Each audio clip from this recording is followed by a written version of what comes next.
Okay, great. We're going to get started. I want to welcome everyone who's here. Welcome everyone in Albany and in Monroe County. Thank you for taking the time today to be here. The first item on our agenda is a review and approval of the meeting agenda.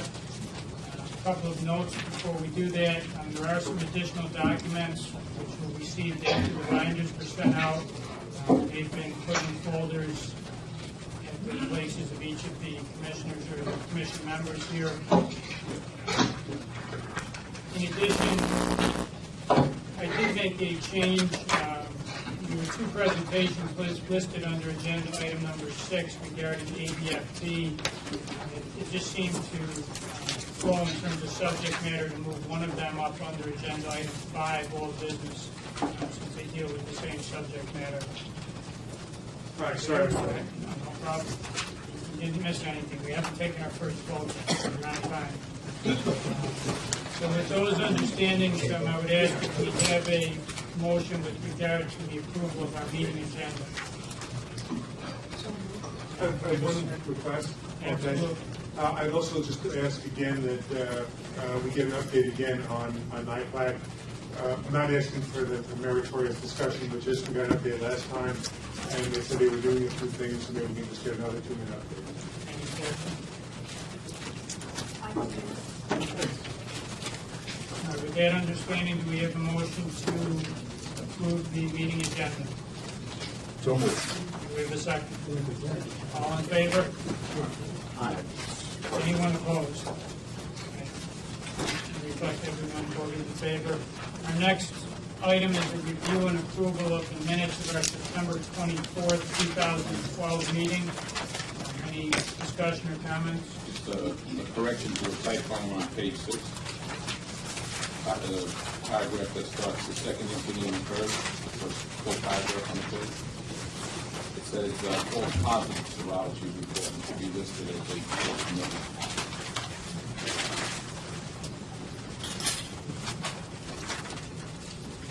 Any other comments or discussion with regard to the minutes? Now, do I have a motion to approve? Second? All in favor? Anybody opposed? The next item, item number 4, deals with accreditation and laboratory updates. Turn that over to you, Brian. The first order of business will be the discussion of the Onondaga County Center for Forensic Sciences. They just had their ISO assessment, and essentially what happened is the commission members were provided with the reports from that assessment. So we have in the commission binders documents from the actual assessment. Then there's a letter to ASPED responding to the findings of that assessment, and after that, some associated documents that were with that. So this is not something that requires a vote. It's for informational purposes only. If you want to take a minute to review those. I'll just make a comment at this point, just from being in the field of forensic science for approximately 25 years.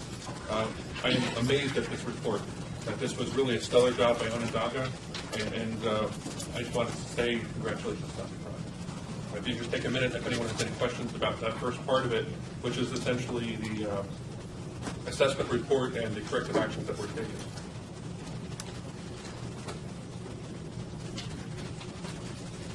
Albany? Dr. Jennings? Regarding the comment on page 3 of 7, just my own curiosity, it was identified that electronic records were not in full agreement with hard copy. That hard copy records were amended and electronic records not. Was that anticipated? I imagine there's considerable difficulty in reconciling both sets of records. What is the game of practice? Well, this was a comment that was from the DNA assessor for the DNA section, and it relates to our Gene Mapper records, which is the program that we use to generate the DNA profiles. And what the policy is in our laboratory is we print out, we call them electroparograms, we print out the DNA profiles.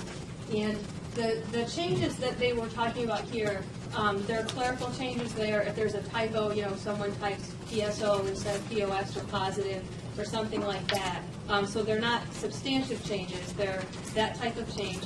What we do on the electropariogram is we cross it out, initial it, and write in the correct Word. We don't, our policy, our practice was to not do it on the project, the GeneMapper project, and that's because we keep that project as the raw data. So as that project comes off of the instrument, we save it as the project. We don't touch it. We don't do anything to it. That is what the data are. And we didn't feel like it made sense to go and change it, because in effect, if we were doing that, then we would have two separate versions of this project, and that would get kind of crazy to keep track of. There's no way to track it in that particular type of software. So our policy is we only correct it on the hard copy and not on the electronic copy. And I understand what they were talking about in that if you were to give the electronic copy over to someone, you'd want them to be the same. So we've given some thought to that. We've only had, probably in 10 years we've been doing this, maybe, I would say less than 5 times that anyone's ever asked for the electronic data. But we're considering if someone asked for it, maybe then we would go through the effort to change it in both and let them know there were the 2 copies, but it doesn't seem, I don't think it's a good practice for us to change it and have multiple copies of the original, or it wouldn't be the original data, but multiple copies of the data around anymore. That was where that came about. Would this include numbers as well as, typos? I mean, it's one thing to have, a typo on something like POS. Right. It's another thing if the number was different. The only thing that it would be like in the sample name. So we would cross it out and put, if there were something that were major, we would just basically redo the wrong. So, but it would be in the date, if someone types in the reagent blank, like RB031212 or something like that, maybe they type 11. So we just cross it out initially and write the correct date. It's pretty self-explanatory. When you see the data, you see the list of items, and you see what we can or wrote should be in there, and you see what is printed on there, and you can see the difference.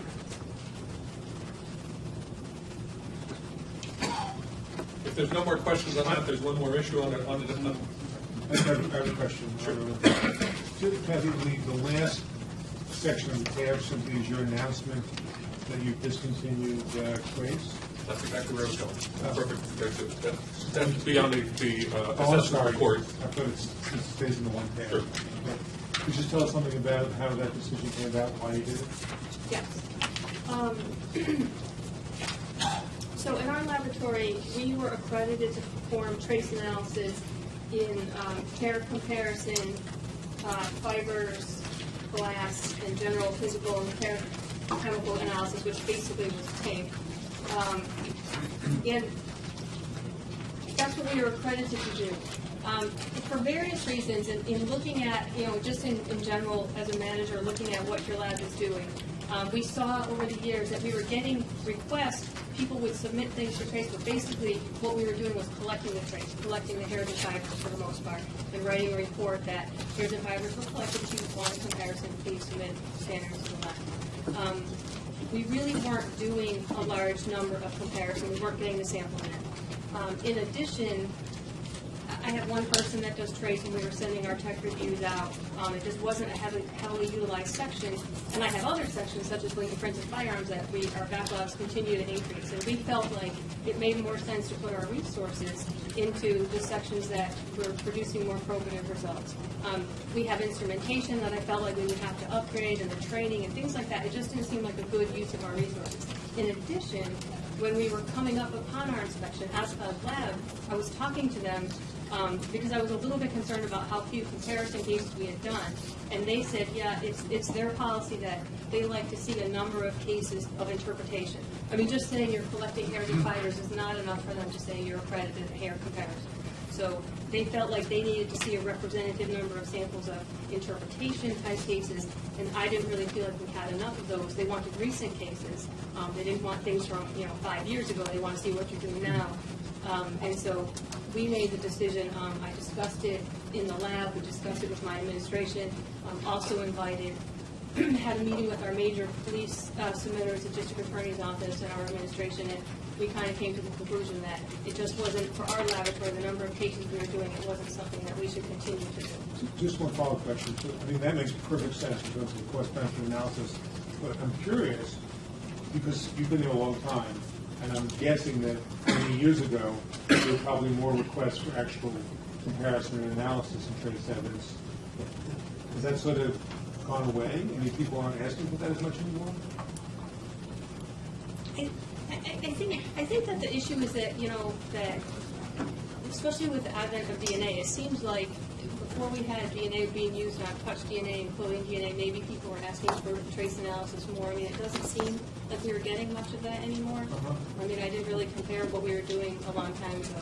It does seem like over time it's gotten done. We have an individual in the Syracuse Police Department that is in love with his overtime and asks for trace on everything. We catch a guy with a gun on this person, and the first thing he asks Kathy to do is, you know, check the trace evidence on the gun, which is irrelevant. I mean, I've got the gun on this person. It's in his hand, fired it. We noticed that. we may come back to this a little bit later. Other questions on Onondaga? Okay. Under the accreditation and laboratory update, next issue is the Yonkers Police Department. We have the director, Chris Cheney, is here. Just for informational purposes, what happened is they've gone through their ISO evaluation. They had done the required changes, but ASPAD Lab has not voted on their accreditation status yet. So the commission has already extended them up until 12/22/12, but obviously, since they haven't been voted on, another extension from the New York State Bar needs to happen, so we need to take a vote on that. I would probably recommend 6 months to make sure that ASPAD has time to vote on it. And then that way, at the next commission meeting, which the date is yet to be determined, I shouldn't say the next one is next week. But at the commission meeting in the spring, we can actually discuss them again. So for this over here, I'd like to make a motion to extend Yonkers Police Department's New York State accreditation for a 6-month period. Does anyone have any either questions for the lab director or any discussion? Do we have a second for the motion? Second. All in favor? Anybody opposed?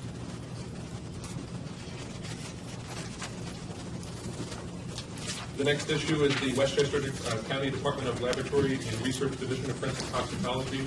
We have the laboratory director, Betsy Spratt here. Ms. Spratt, come up. In your commission binders are several documents. It's the ADFT mid-cycle review, which includes proficiency test data, blood alcohol test data, analytical toxicology, PT program data, and some additional documents that are under that.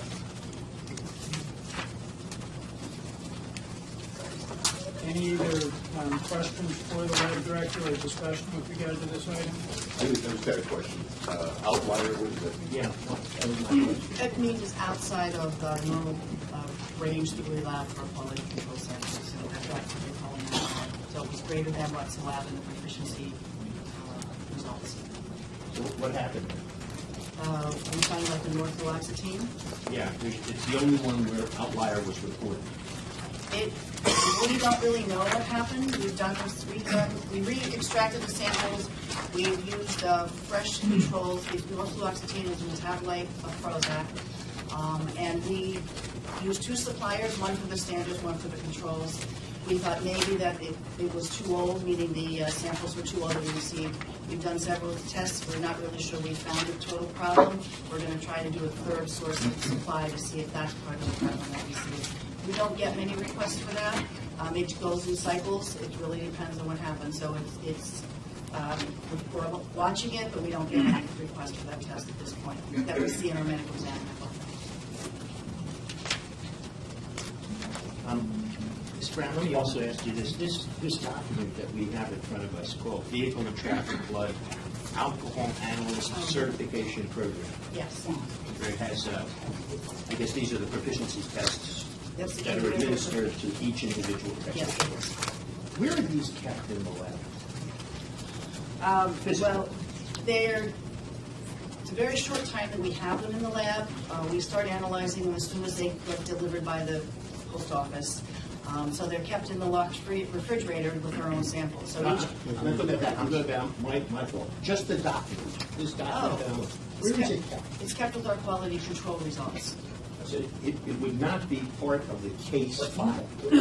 Correct, because it's not with any one individual case. It's an outside proficiency that the state provides to us, and that each person takes it once a year. Besides other proficiencies, we participate in each. So it's we just all take a set of 4 and do the testing.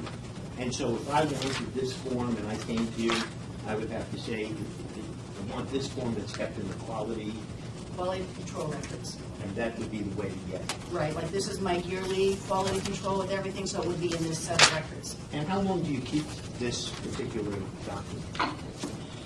Well, along with that is our certificate saying that we've passed when we go to court, so we keep them indefinitely. We don't throw them out. I mean, I have, 26 years worth. So we just keep them all. We don't throw them out. Because our license goes with that. Okay. So if a particular technician is going to testify in court, you would have the document that backs up his proficiency passing? Yes, it would be available. We don't take it to court with us because we have a license that goes with it, just says we passed it, but the documentation is there. And do you get many requests from anybody for this document? Never. Never. Not from the prosecution, the defense, or the court? Correct. Great. Okay. Thank you. Now, maybe you can tell me, because I did not understand it, and I don't even know if I can pronounce this word. Norfluoxetine. Fluoxetine. Sure, you can say that again. I'll spell it for you. It took me 3 times to try and spell it correctly. I see what happened. There's a fairly good documentation. Yes. Something went wrong with it. You came up with a solution, but then that solution didn't work, and you came up with this new solution where you have a second analyst who have to come in and look at it. What's going on, and are you satisfied now that the second analyst remedy is the one that's going to work? We're not satisfied that the second analyst remedy is going to work because we're not seeing it. We did this across the board for all of our HPLC work, and we're not seeing any differences with the work we're doing. That's why I think it's a supplier issue, that we may need to get a new supplier or make that metabolite from a powder versus getting it in a liquid solution that just may not be as stable as it used to be. That happens from time to time. So we're going to look at it for a supplier and just see if there's a problem with that. Did this suddenly crop up? Yes. And we don't have many cases, so that's also, That was my next we question. passed other proficiencies with this drug. Right. It's the metabolite of Prozac, which is fluoxetine.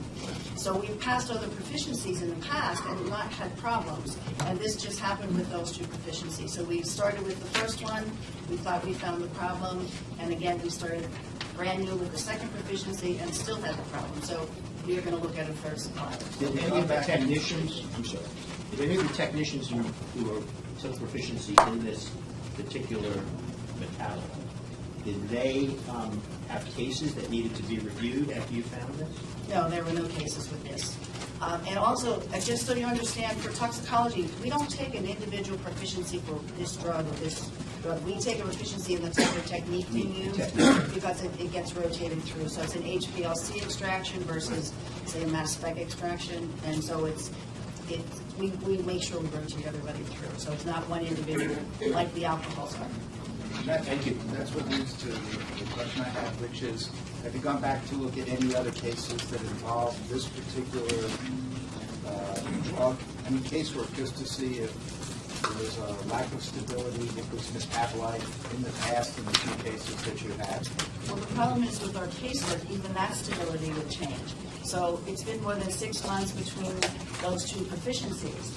So the stability of those samples would be in question, and then any casework, but we just really haven't had a lot of cases that happen to have Prozac right now. So I'm just curious whether other labs have this, other toxicology labs have this problem, and it's like a more general, I mean, it sounds like it might be just a more general problem in trying to identify this metabolite. Well, it's not a problem identifying, it's a problem quantitating it. So the identification is no problem for us. We're having trouble with the quantitation. So I don't know if other labs are having the same problem.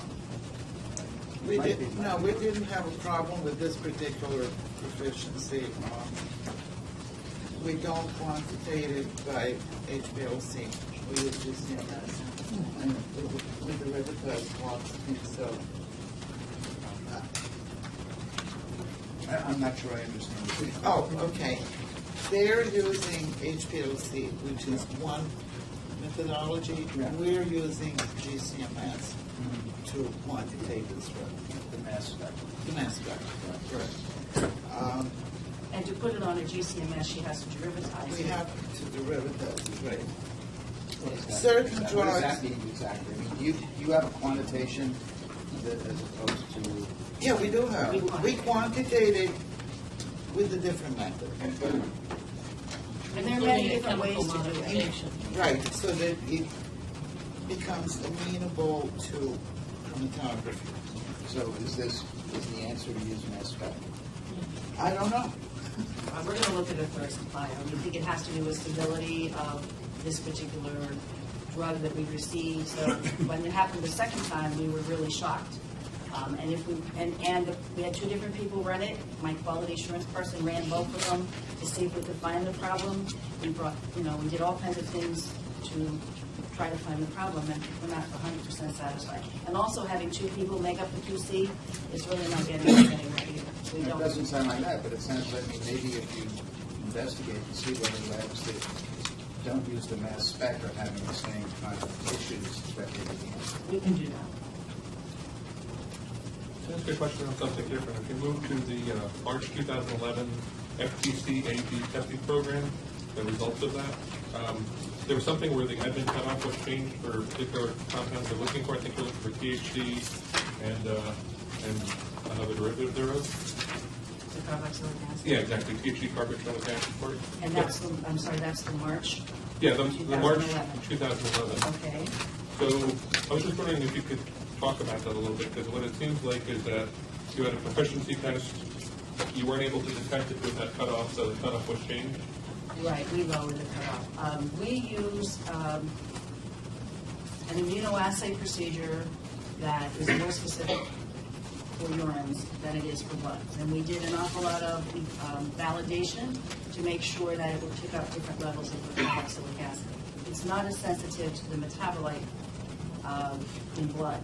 So we had what we call an admin cut, which was 15. When it was extracted that day, it was 13. When it gets that close, sometimes in cases, we do go ahead and confirm it to see if it's positive or negative. They made a decision not to. So when we found out we had missed it, I told them to re-extract it, and it came up as a 15. That's a very small difference between the two. And it normally, had I seen it, I would have said, okay, go ahead and confirm it. We didn't have proficiency. So in our casework, we probably would have, or they would have brought to me and say, do we need to pursue it, depending on the type of case. So for this particular case, the admin cutoff was just changed for this one, or is it No, from now on? it's a permanent change, down to 10. And we'll pursue anything with the 10 versus the 15. Do you feel there's a need for revalidation to see if anything's changed with the instrument, or? We did a validation. It's really a mini validation of several different concentrations, and we chose, because of this, to just lower it to the 10. Because the problem is, the different metabolites react differently to this method, even for the urines. So you may get a very weak response, and then when you do your confirmation, it's a much stronger response. It's just the way that the drugs are bound in blood, and that's really part of the problem. So we made the decision to just go to the lower cutoff after we did some tests. And we ran samples as well that were above that to see if it worked. Any other questions? Albany? Yes, Doug. First of all, Betsy, thank you very much for the transparency and sharing these PT records with the commission. Obviously, you identified for us some testing errors and stimulated some discussion, and I think through your response instills confidence in the commission that you have the confidence to adequately address errors in deficiency testing. So thank you for sharing the details. I have a question on page 1 of this report with regard to continuing education. You were cited, if you will, in 2011 section that you did not have a continuing education policy. And you responded in this mid-cycle in your self-evaluation that you don't have funding for continuing education. You seem resigned to the fact that you can't comply with requirements or expectations for a continuing education program. That, to a degree, suggests that the lab may be doomed to obsolescence. If you don't have the resources to keep lab staff educated and management educated in the direction of toxicology and improvement, there are potential problems down the road. Now, I know you personally, you're very involved in professional organizations, you're a contributor. So it's a question of how do you define continuing education? Do you bring back to your laboratory the insight that you gained in your interactions with colleagues? I do. Does that not be? The problem Does we that not have, be- because of the union, Dick, we can't say that you must attend so many courses per year. We encourage, and most of my staff does a lot of online continuing education. I send them out when I can get some money to, for instance, the Borkenstein drug course. I've sent everybody of the lower level people but one, and due to the new grant that we received, he's scheduled to go in April. So we encourage as much as we can. We can find whatever local seminars are available that are for free. I do have money in our budgets in meeting our grants for travel and things like that, but I can't dictate that they have to do so much every year. So we say that we strongly encourage it, and my people really are pretty forward in doing the online courses, but I can't force them to do that. So that's really why we made the comment that we did. Well, I would recommend that you respond differently, that you simply can't provide continuing education because funding is not available. You do, in some respects, have resources through webcasts. They're increasingly valuable to the laboratory. You yourself and your senior staff, they certainly maintain their competency that they can, of course, transfer to their staff to continue education. So, yeah, you may be compromised in being able to send staff, to meetings for their personal, face-to-face, but there are alternatives and structures of continuing education, and I would strive to characterize those opportunities and to let it, be known that they are available to staff, and there's an expectation that they avail themselves of those opportunities. Okay, I will. Let me just ask you a follow-up to this question. Were this commission at some future date in trying to abide by reports that have been done by the Inspector General's office, adopt a position that would require CLE for lab technicians in the state of New York, including legal training and court rules such as preservation of evidence, evidence which is exculpatory or favorable to a defendant that you find in the course of your testimony. What would happen then? Would it be your position that your union contract in the county where you are precludes you from obeying a commission regulation? No. You would not. We would have to go back to them and say this has to be provided. And what we'd have to do is juggle the grants to figure out how we can continue to pay for this. I have to really tell you, I have 5 certified ABFT people in my laboratory. So they have to get continuing education. There's only 10 of us. So we are very open, and we know we have to do this continuing education. It's just that when I answered the question for ABFT, we had to answer it. We did answer it that way. We didn't have to. That's how we answered it. The training that these technicians do they have to leave the lab to go do it somewhere else? When it's online, no. It's usually at their desk. They can do it in some of the offices are like within the hallway, and other people have their desk in the laboratory, so they can sit there if they have to do something like that. The other training, yes, we do send them out. So if we adopted in the commission some kind of rule that said we would need CLE to be done in certain areas, including legal training, and we would provide that the trainers come to your lab to do those lectures, so that it would be result no in an problem. amelioration of your people having to waste more time traveling. That would be okay. Oh, absolutely, absolutely. Thank you very much. Just following up on that, being at that your facility, and you have to step outside to change your mind, where would you actually do that training? We have a training area. We have a classroom. So if we had to do some type of training, it could be done in the classroom. The forensic section does have a conference room. We do not. We could borrow that if we had to, depending on how many people or what type of training it was. We have had vendors come in where we've had other people come in for training off of our equipment. So, again, it's limited by the space and how many people you can squeeze into there. But we did have, with the new TOF, when we first brought it online, we set up a classroom for all of us to sit in the first day, and then certain people sat in for the rest of the training. So we would make accommodations. We would or go down to the fire training center and ask them for their space. We've done that for other training as well. Any other questions? Thank you very much. Okay, the next issue on the agenda is the Suffolk County Crime Laboratory. They have just underwent their first ISO assessment. So we have Bob Denna and Dan Cheswick, the laboratory director, and the superintendent.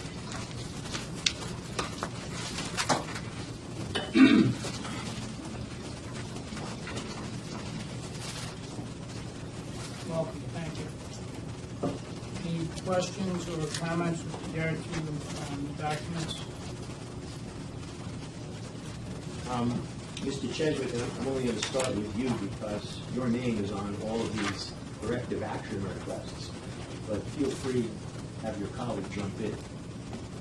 I'm not quite sure where to start. I read through these very, very carefully. I have questions that probably take this commission into next week. That's how many questions I have about what occurred in this assessment. But the chair won't let me do that, and it would be unfair to all the other commission members. What's going on at the lab in the year 2012 during this assessment that we are getting statements such as hair comparisons, which the NAS report, and Dr. Howard, the father of that, said don't even take place anymore without DNA. How is it that we have hair comparisons on page 24 of 25, where by your own manuals you're supposed to state hair comparisons are not the basis for absolute personal identification? And the reviewed reports done by Aspide Lab do not contain this statement or another similar limitation statement to properly qualify and communicate that hair could have originated from other sources. How is that possible in the year 2012? As a, when I'm not here at the commission, I'm a defense attorney. One of the things that we're all afraid of in the court system now is that we get a final lab report that says the hair belongs to the defendant, when we now know that can't be done by a straight hair comparison. It's scientifically impossible.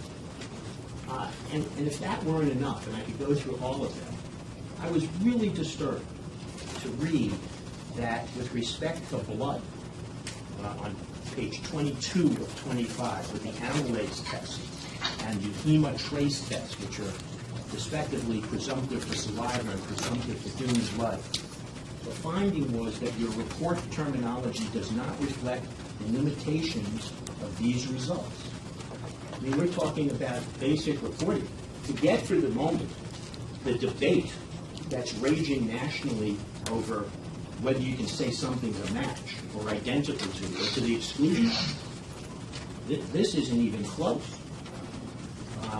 And that's not the only place where the blood came up. And the reason the blood bothers me the most, the other one is page 13 of 25, with the hemotrace defined as a confirmatory test for blood. And the finding was that's not true. It is a confirmatory test for blood, but not human blood.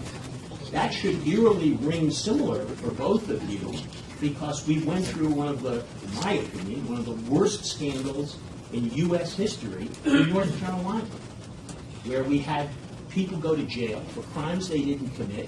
One was in jail 17 years because people in the lab played games with the blood serology reports.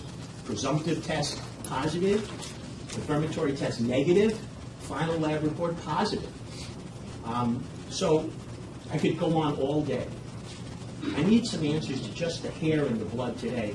I'm going to tell both of you now, I'm going to ask the commission chair, if there's no objection from the other members of the commission, I would like to see the last 5 years of reports for the Suffolk County Lab. Before I raise my hand to vote on some final accreditation, I need to see what's going on, because after reading this, I'm a little nervous about what you all have been doing out there in Suffolk County. So I hope I have been provocative, but not antisocial. And I hope that you can give me some answers and help the commission, because these are serious matters. if you look on page 29, when you first referenced the trace evidence for the hair statement, and you referenced the statement of that this hair came from a particular person, that's not how the wording of our reports are. Within their finding, you see microscopic comparisons of Q1 hair with the known hair shows that the similar in their physical characteristics. Therefore, the Q1 hair could have originated from the source represented in K2. There's nothing saying that that hair came from that. I agree that we can put a disclaimer in there saying hair analysis is not a confirmatory source attribution, and that's what we're going to be doing. Just 1 second on that. Okay. In 1984, there was a national symposium on hair microscopy. 30 years ago, they decided that you could not communicate what you say you were communicating in your reports unless at the same time you put in that same report that disclaimer. That became a national standard as of 1984, and I'm just learning that in 2012 you were not routinely putting in that disclaimer? That's correct. Okay. You got the blood.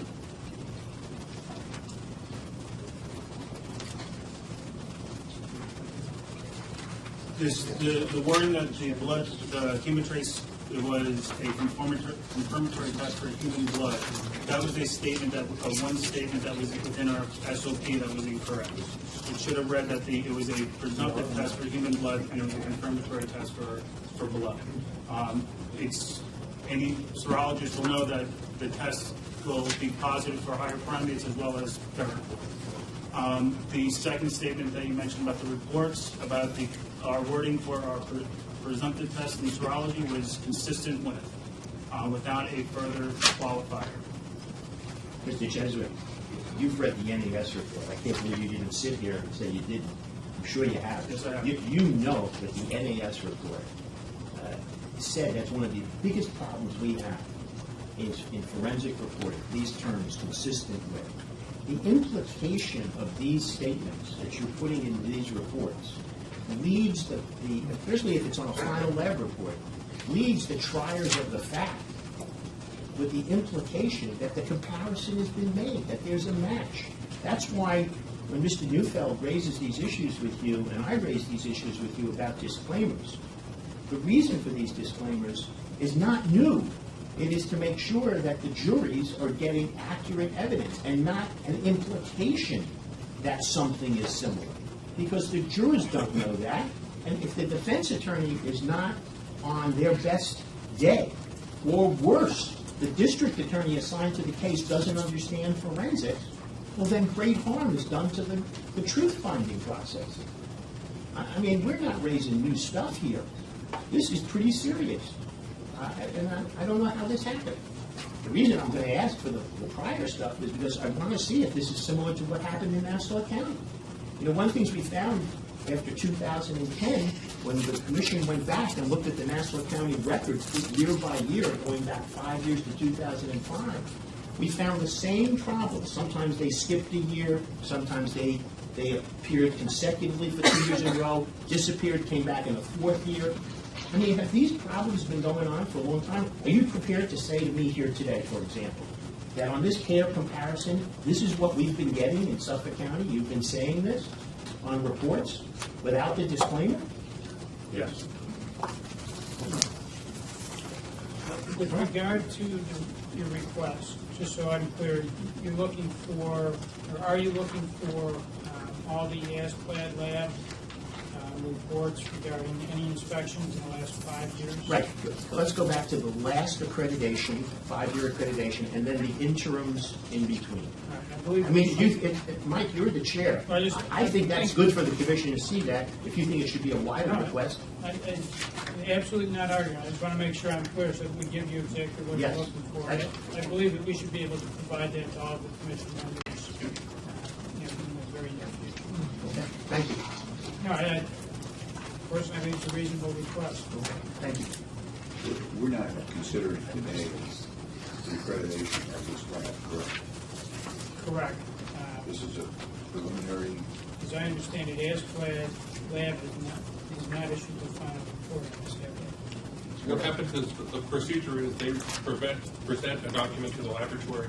The laboratory then has 30 days to respond to that document with the findings for the corrective action plan. Once the corrective action plan is approved by ASPAD Lab, by the lead assessor for that laboratory, the laboratory can then implement those changes, and they have to show compliance in those for 90 days. And at that point, we can evaluate if they're actually in compliance. ASPAD Lab will evaluate them and see and make a determination about accreditation.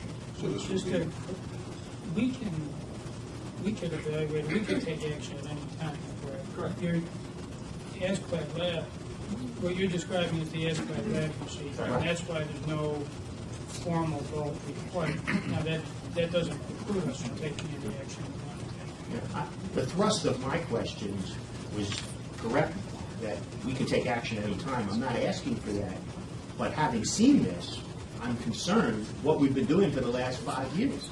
And now that we have a candid admission that this is the way it's been done with respect to the blood and the hair, I think the commission is well within its jurisdiction to say to the public, we've got to take a look at this lab going back 5 years.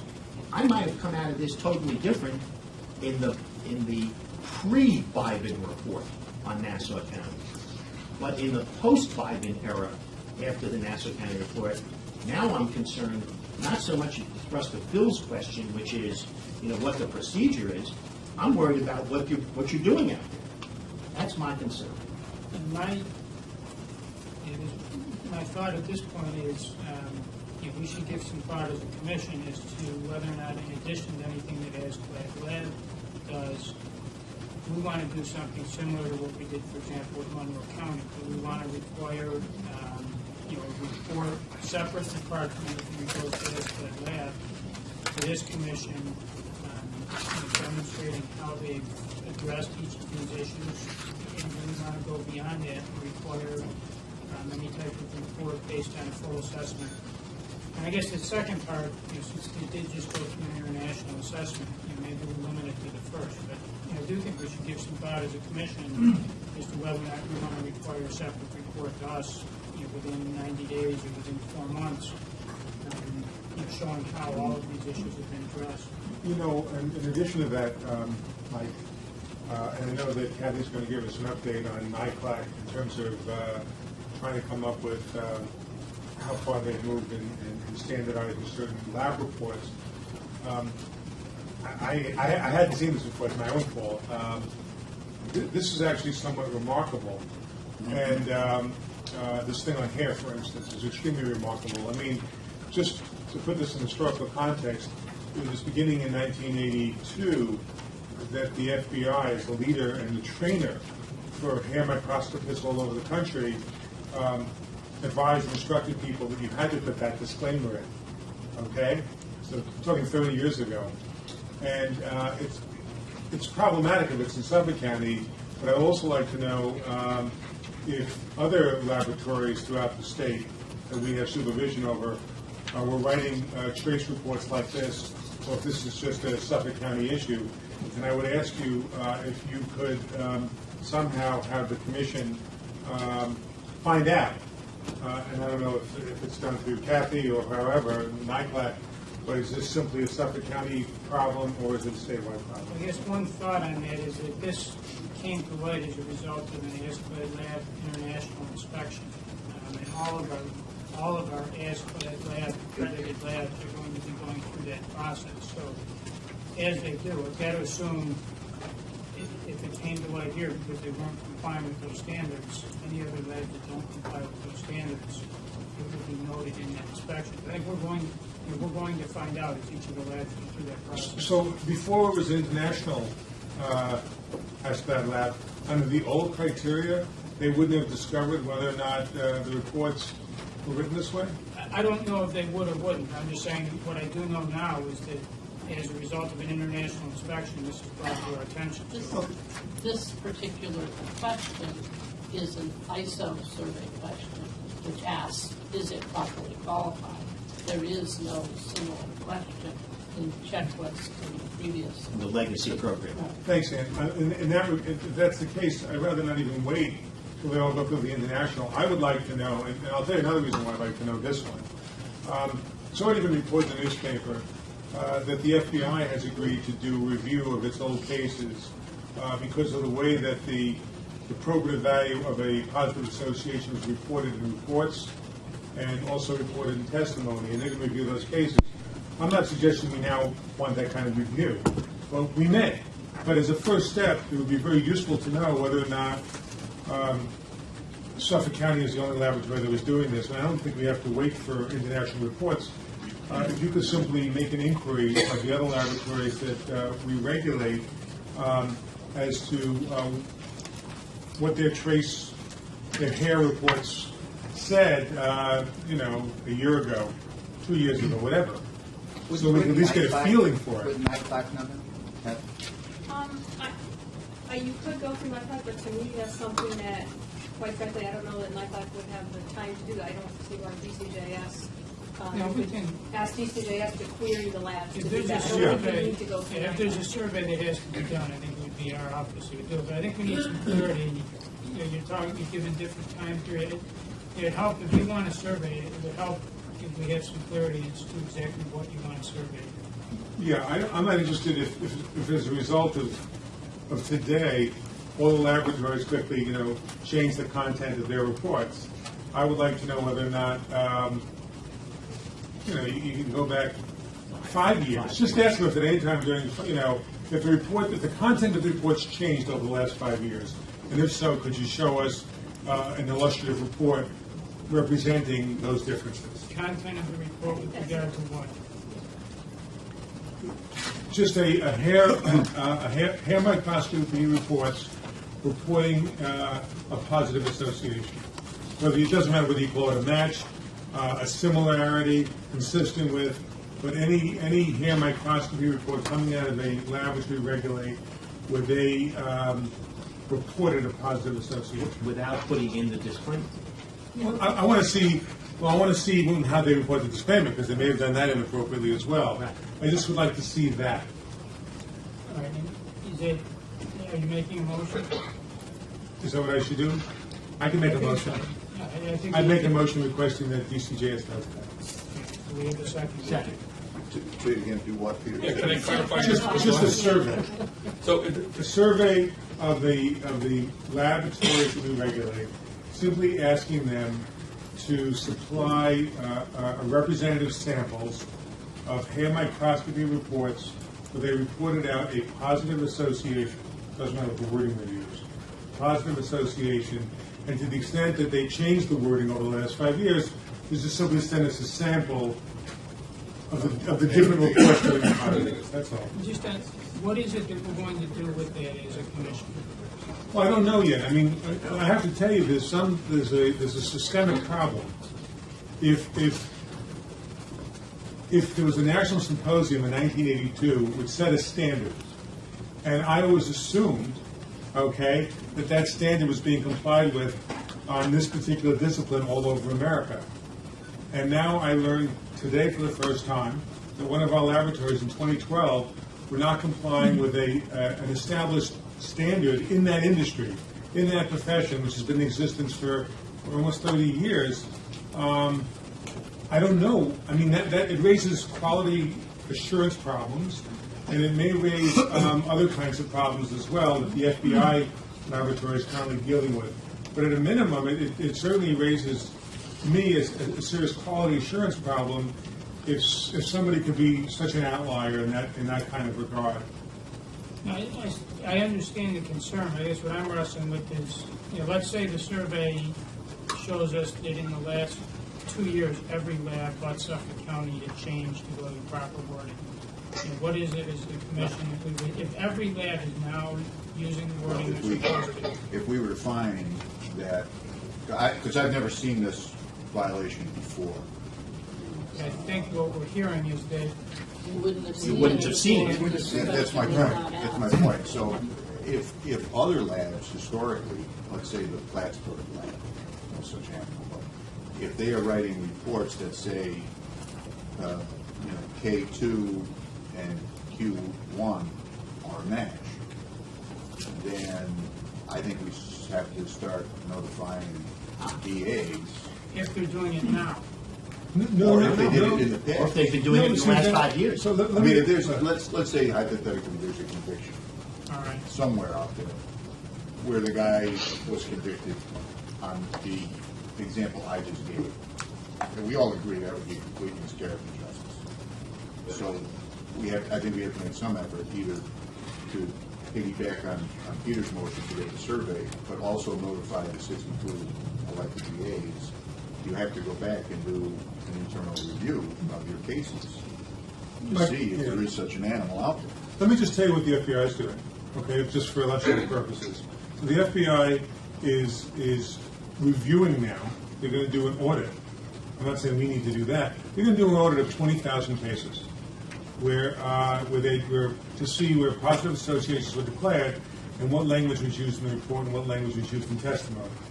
And if they determine that that scientifically inappropriate language was utilized either in the report or the testimony, there will at a minimum be notifications to prosecutors, judges, and defense attorneys. That's what they're going to do. I don't know what we should do yet. This is the first I've seen this, and I don't think it's necessary before we at least do the survey to know what the next step is.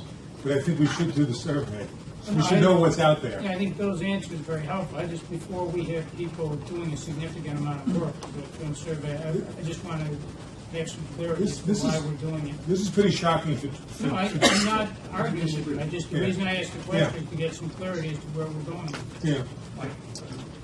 Speaking of clarity, in terms of this inquiry, there's an important analytical distinction between hair analysis, the attempt to determine whether something is hair, and hair comparison, which is the sort of the third rail issue that some of us have been talking about. So, as you proceed with the survey instrument, I think that's important. So, for example, we'll look at something to determine if it's a human hair, therefore possibly suitable for DNA, but we would not compare two hairs and say they I was came from the very same source. specific. I was talking about the subset of reports where the laboratory reported out a positive association between a K and a Q. Okay. That's all. You can have the substance of the... I just want to refine it a little bit. So just to clarify from the motion perspective, so we're looking for a survey of the accredited laboratories within New York State that perform hair comparisons of positive associations from the last 5-year period. Or did, maybe, they may not During that period, but at any time. now at all, but they did previously. I would want to, I mean, frankly, I actually think we should go back further than 5 years, only because this has been the accepted standard for 30 years, okay? And the FBI now is going back and looking at cases from the early 1980s. In fact, recently, they looked at 3 cases. They then did DNA testing in those 3 cases, and all of them were exonerated. All 3. And that's what precipitated the FBI now to launch this major audit of its old cases. So it may very well be, okay, that some of the laboratories have stopped doing any hair microscopy because they're simply saying, the heck with it, let's just send it out for mitochondrial DNA testing. But I would still want to know whether that laboratory, before they switched over to, let's say, Mito exclusively, if they were issuing reports like this report that Suffolk County was issuing. Yeah, you just want to see a representative sample. Of reports, so I would go back further than 5 years, just for that. 10 years. Well, I mean, I don't know when they started doing mitochondrial DNA testing. The FBI, they started in 96, it became full-time in 99. I don't know when New York State Laboratories started doing Mito. Kathy, do you have any idea? Mito? Yeah, when everybody went over to Mito on here? The only lab that does Mito is Metro New York City. And when did you start? Make your friends New York City 2005. 2005? So if we went back to 2000, okay, you get a cross-section of the whole state.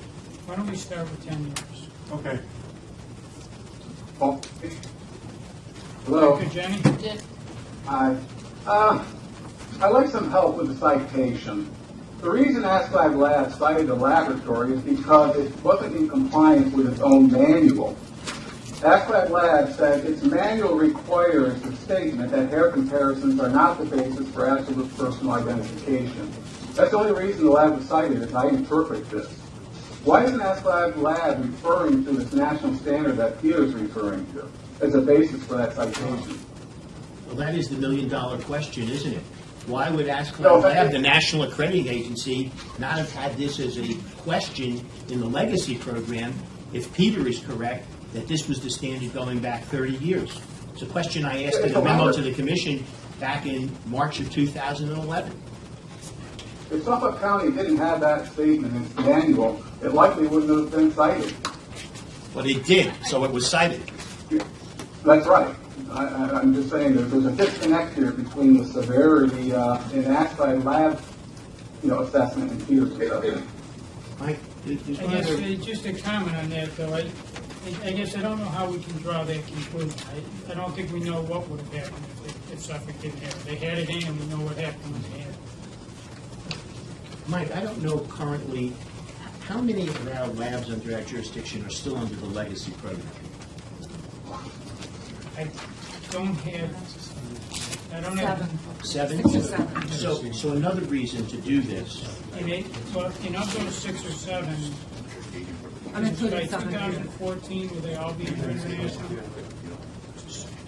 so another reason to do this survey would be that if we discover that some of the legacy labs between now and 2014 have been doing the same thing as Suffolk, we as a commission might want to say, you've got to change that immediately. That would be a positive change that we could enact until such time as they apply for the international. All right, are you clear on the motion? I believe so, but we're just clarifying the year of 2002 now? Yes. So for the past 10 years? Correct. All right, so Peter's made a motion. Is there a second to the Second. motion? All right, any discussion?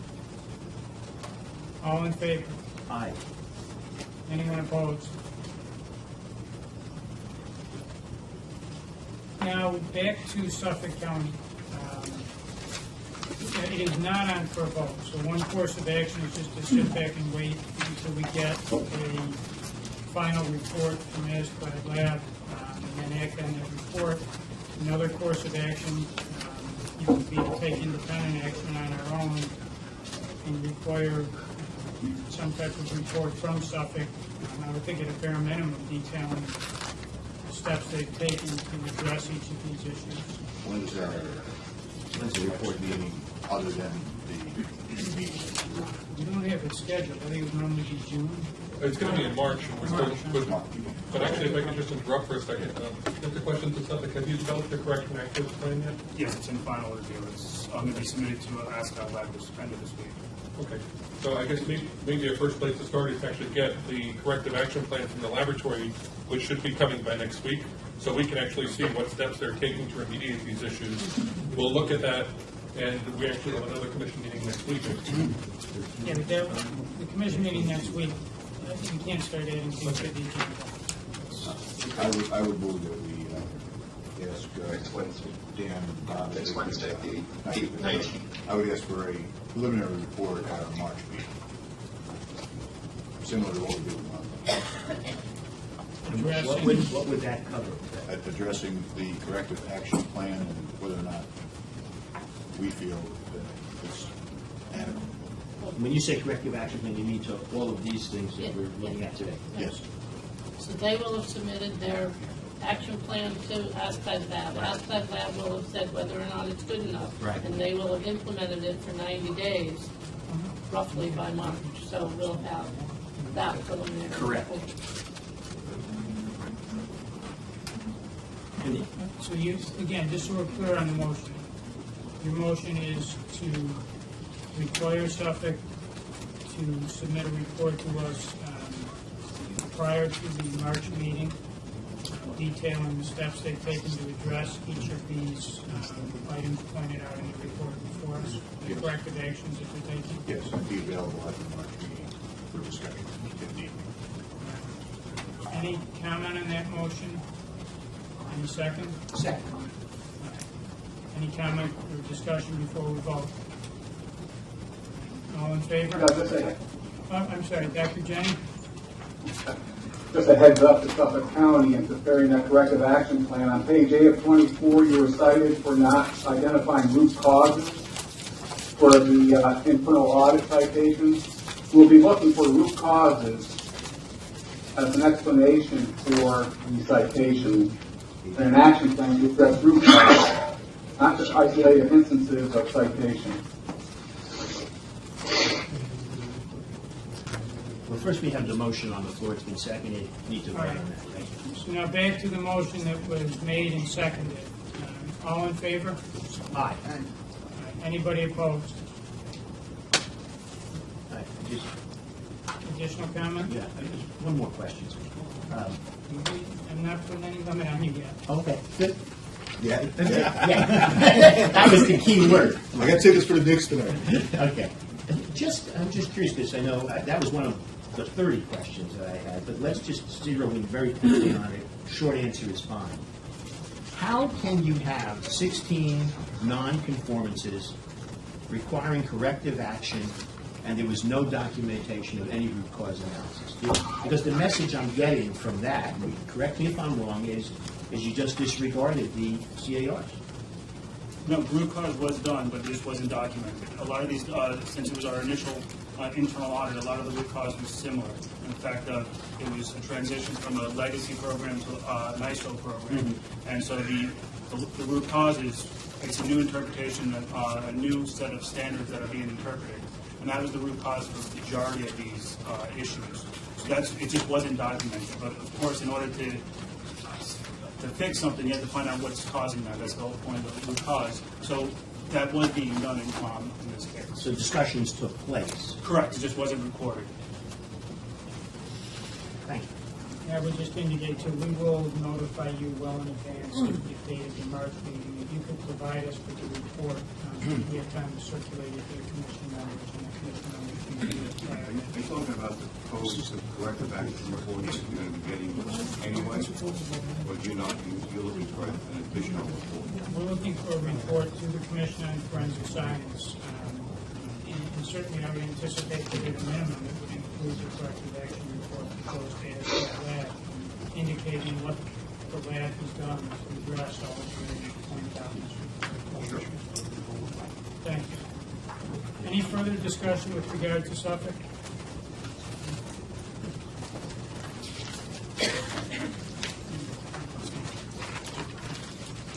Thank you.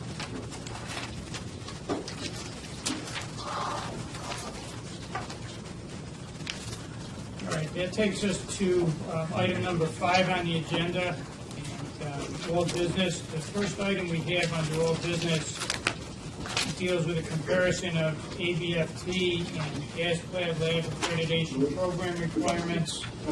Dr. Jenny was kind enough to do an analysis for us, provided in your materials, speaking about each of those programs and comparing in a number of different charts and examples some of the aspects of each of the programs. I guess, Dr. Jenny, I'd start out by giving you the floor if there's anything in addition you want to point out or any comments you want to make for us. Sure, briefly. Thank you. I believe it was our June commission meeting where the commission discussed the rigor of the respective ABFT and ASPLAB lab programs in specialty of toxicology. As a result of that discussion, the chair asked that I prepare a report comparing the two. So I've done that. You have that before you. And actually, there are 3 sections to the report. The first, I identify in a graphic format those good lab practices, or key practices that are important to the commission. Over these years of reviewing OIG reports and discussions of lab practices and root causes, we identified practices that are important that they be executed properly and rigorously in the laboratory. So I identified those in Table 1. We did a crosswalk between ABFT and ASPLAB labs to assess, and this is a personal assessment at this point, the respective rigor of those 2 programs with regard to the listed with lab practices. And you might note from Table 1 that there are a number of instances where the accreditation program either does not require an assessment of those lab practices or doesn't judge them to be essential, and therefore will allow the laboratory to be, if you will, in violation of a good lab practice, but is identified as a concern to the laboratory for its decision whether to address it or not. The second section, I crafted 3 scenarios. I tried to place the significance of the crosswalk to real-life examples. So I crafted 3 scenarios where the consequences of the failure of the lab to comply with good lab practice, what those, the outcomes might be. And the third section, I listed a number of recommendations to the Commission, to the accreditation program, which really have their grounding in a similar report prepared in review of the OIG report. I think we'll be discussing in more detail next week. So as I said at the outset, this Table 1 is an assessment, personal assessment of the relative rigor of the 2 programs. I was asked by the chair to share this document with ABFT for its comment critique. I've done that, and we have 2 officials from ABFT present today, Dr. Brandon Jones and Dr. Goldberg. First of all, thank you very much for joining us. I very much had hoped to be in New York City to speak with you personally, but I have commitments here in Albany. I can't leave Albany today. Thank you very much for preparing a presentation to the Commission. I won't go further because ABFT has prepared a PowerPoint and some points that will address some of the concerns that I present in this report. So I'll transfer the floor to ABFT. And I guess before we do that too, I note that you did include a list of recommendations as well at the end of your report. Is that correct? Correct. And as I said, they're similar to what I had prepared in response to the OIG report. So we may have an opportunity next week to discuss those recommendations in some detail. Before we do turn the floor over to ABFT, and this is what I indicated at the beginning of the meeting, I did take the liberty of moving an agenda item under item number 6, new business, that being the presentation from ABFT up to this point in the meeting, because I think it makes sense with the subject matter being the same. But before we hear from them, is there any discussion or any comment from any of the commission members? Yes. I would thank Dr. Jenny as well for putting together that comprehensive information for us. I think there's some legitimate concerns to some of the issues he raises. I'm not in agreement with all of the suggestions that he makes, but I think, I guess what I believe happened here too is the commission got this. I'm not sure that the TOPS twig, which is the group that represents the toxicology lab directors, I don't even know if this was sent to them or not. I think that, the depending on how what everyone else would decide, but I think obviously the first thing that needs to be done is it should be sent to the TOPS twig for their response and to some of these issues, and then perhaps to MIPAC as well. I believe ABFT at those times. Yeah, I think some of these things, I did see the ABFT presentation. I think a lot of these questions raised by Dr. Jenny will be addressed. And also, I'm not sure that TOPS twig for the state of New York is really the best place to send it because, quite frankly, at this time, ABFT is acting as a quick TOPS for forensic toxicology.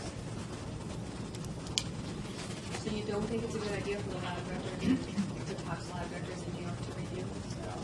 No, it's a good idea, but I think that ABFT is in a better position to address this question. I guess my personal thought is I would certainly I would want to hear from ABFT, but I would also want to hear what the crime lab directors have to say. I would like to see what the tax lab directors have to say. And frankly, probably like to hear what ASPLAD lab has to say, because recommendations could go to them as well. I don't know how the rest of the commission feels, but among other steps that we take, I think it would be a good idea. I agree. to I'm send in this- favor of everything you just said. The more information, the better. So do we have a motion in that regard, in addition to hearing from ABFT today to circulate this report to at least those 4 groups? I so move. Second. All in favor? Aye. And I ask just to clarify, ask for comment at the latest by our March meeting. That's perfect. And just to clarify, the groups now were the lab directors through the NICLAC and the ToxTwig. ToxTwig, ABFT, and certainly. And If ABFT has anything beyond the presentation today that they want to submit to us, they should have that opportunity. With that, who do we have from ABFT? Dr. Jones and Dr. Goldberger. We'll start queuing the presentation up over here. And again, if I could join Dr. Jenny in thanking you for being with us today, we really appreciate it. I'm Bruce Goldberger, president of the ABFT. I'm also former co-chair and now executive committee member of the SWIT Talks, just in case you have SWIT Talks. And I'm Graham Jones. I'm chair of the accreditation program for ABFT.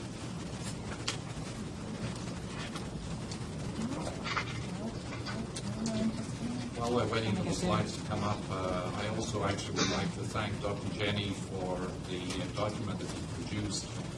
We've actually been working on revision of the checklist for the past year and a half to 2 years, and that certainly helped us to focus on some of the areas that were not always covered in the checklist that we had before.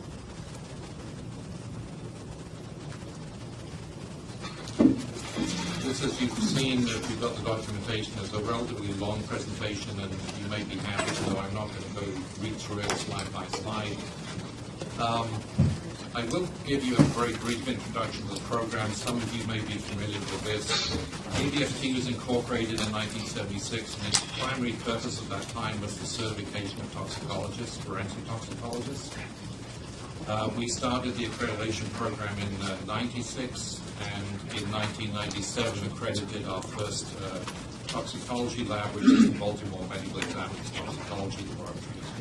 The program was initially based primarily on the soft American Academy of Forensic Science guidelines, and of course we've introduced additional standards since that time as part of the program.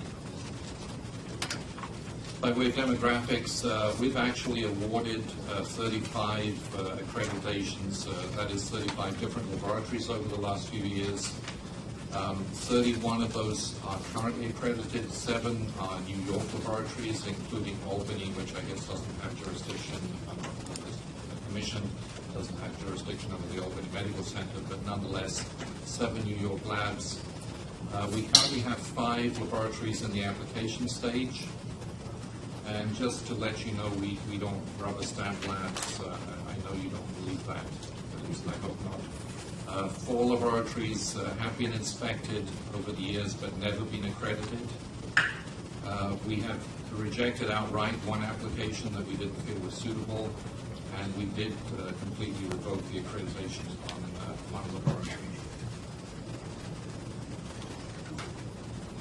There are a number of changes we've been trying to make over the last few years. Some of those were drafted many months, a year or more ago, and we've been gradually working to review the entire program, the entire checklist. We currently have 121 standards right now, 2 new sections, 32 new standards, and many of them have been revised, even though the questions appear to be the same. Dr. Jenny produced a report, which I've referred to, listing 18 good laboratory practices. 14 of them were listed as not required for ABFT, and I know Dr. Jenny has been fair and put this into his report and explained exactly what not required is.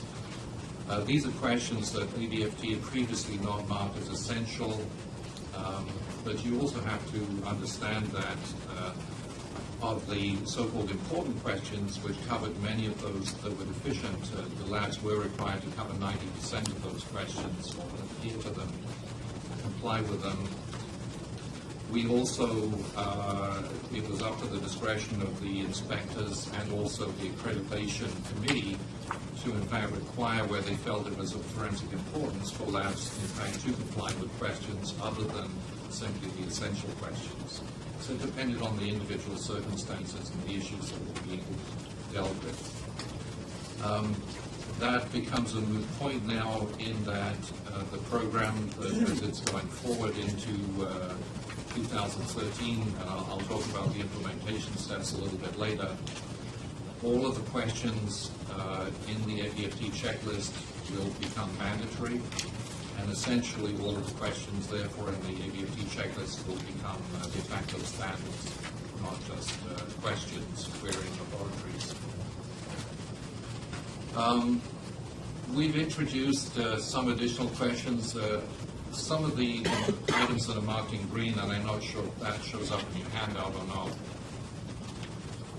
The questions that are marked, or the numbers are marked in green, are largely existing questions. Some of the wording that clarifies those questions may have been changed somewhat, but nonetheless, the green questions existed, and ABFT feels, at least to the extent indicated on the slides here, that we were in compliance with those questions and covered most of the, or certainly the vast majority of the issues that Dr. Jenny referred to. Some of them certainly we did not. Again, validation of methods was important. That is, the approach to that has changed a lot over the last few years, and ABFT going forward will require not just frequently conducted tests to be properly validated, but all tests. And there are a number of additional questions that deal with that, including the way validation data is presented and made available to the inspection teams, which is very important, because inspection teams have a very short length of time to be in the laboratory, and they need to be able to assess that data in a very efficient manner with properly written summaries.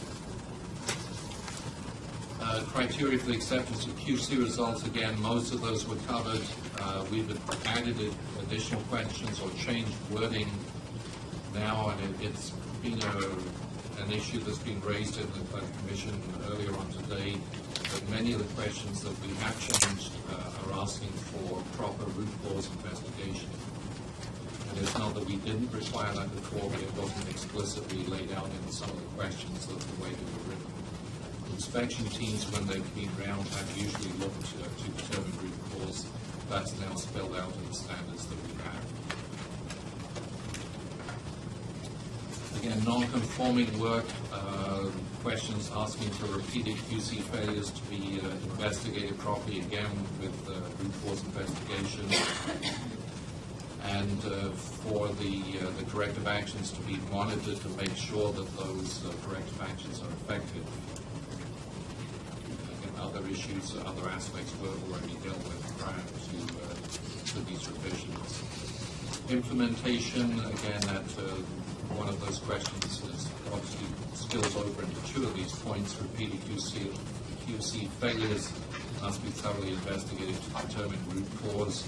Obviously, you can have QC failures occasionally, and it doesn't necessarily indicate a serious root cause problem. But where they're repeated, it is an issue that needs to be properly investigated by the laboratory. Again, monitoring the questions of the corrective actions. This is the points on the top of the slide, the Dr. Jenny's points. Some of the questions that we have, questions with standards that we've written there, cross over into two or more of Dr. Jenny's points, as does this one. Again, proper investigation of root cause failure. Technical review of examination records. We already require that the proper review takes place. We're specifying in E29 now the review of all analytical data must be undertaken by at least one qualified person other than the person that actually conducted the analysis. And often additional review will take place after that by the individual issuing a final report. Again, that question was already dealt with. It is now a mandatory standard relating to test results being reported clearly and accurately. Results of tests being performed by a referral laboratory clearly identified. That is a new question. We've always required that labs do not record reference lab results as their own. That now spells it out in the new standard. Internal audits do occur. We require, ABFT requires the QA program be reviewed annually, and ABFT also requires essentially a mid-cycle report from the laboratory director each non-inspection year. Monitoring testimony of all staff or all staff who testify, we probably haven't addressed that to the fullest satisfaction of Dr. Jenny and possibly not the Commission, but we feel that is difficult to do effectively and of somewhat limited usefulness depending on the circumstances, depending on who you give the report to and whether in fact you're able to have a true peer sit with you and do peer review of your testimony. We may yet discuss and review that further. Policies and procedures to notify customer when non-conforming work is identified and the reliability of the reported results is questioned. That is a new question that we believe does address that concern.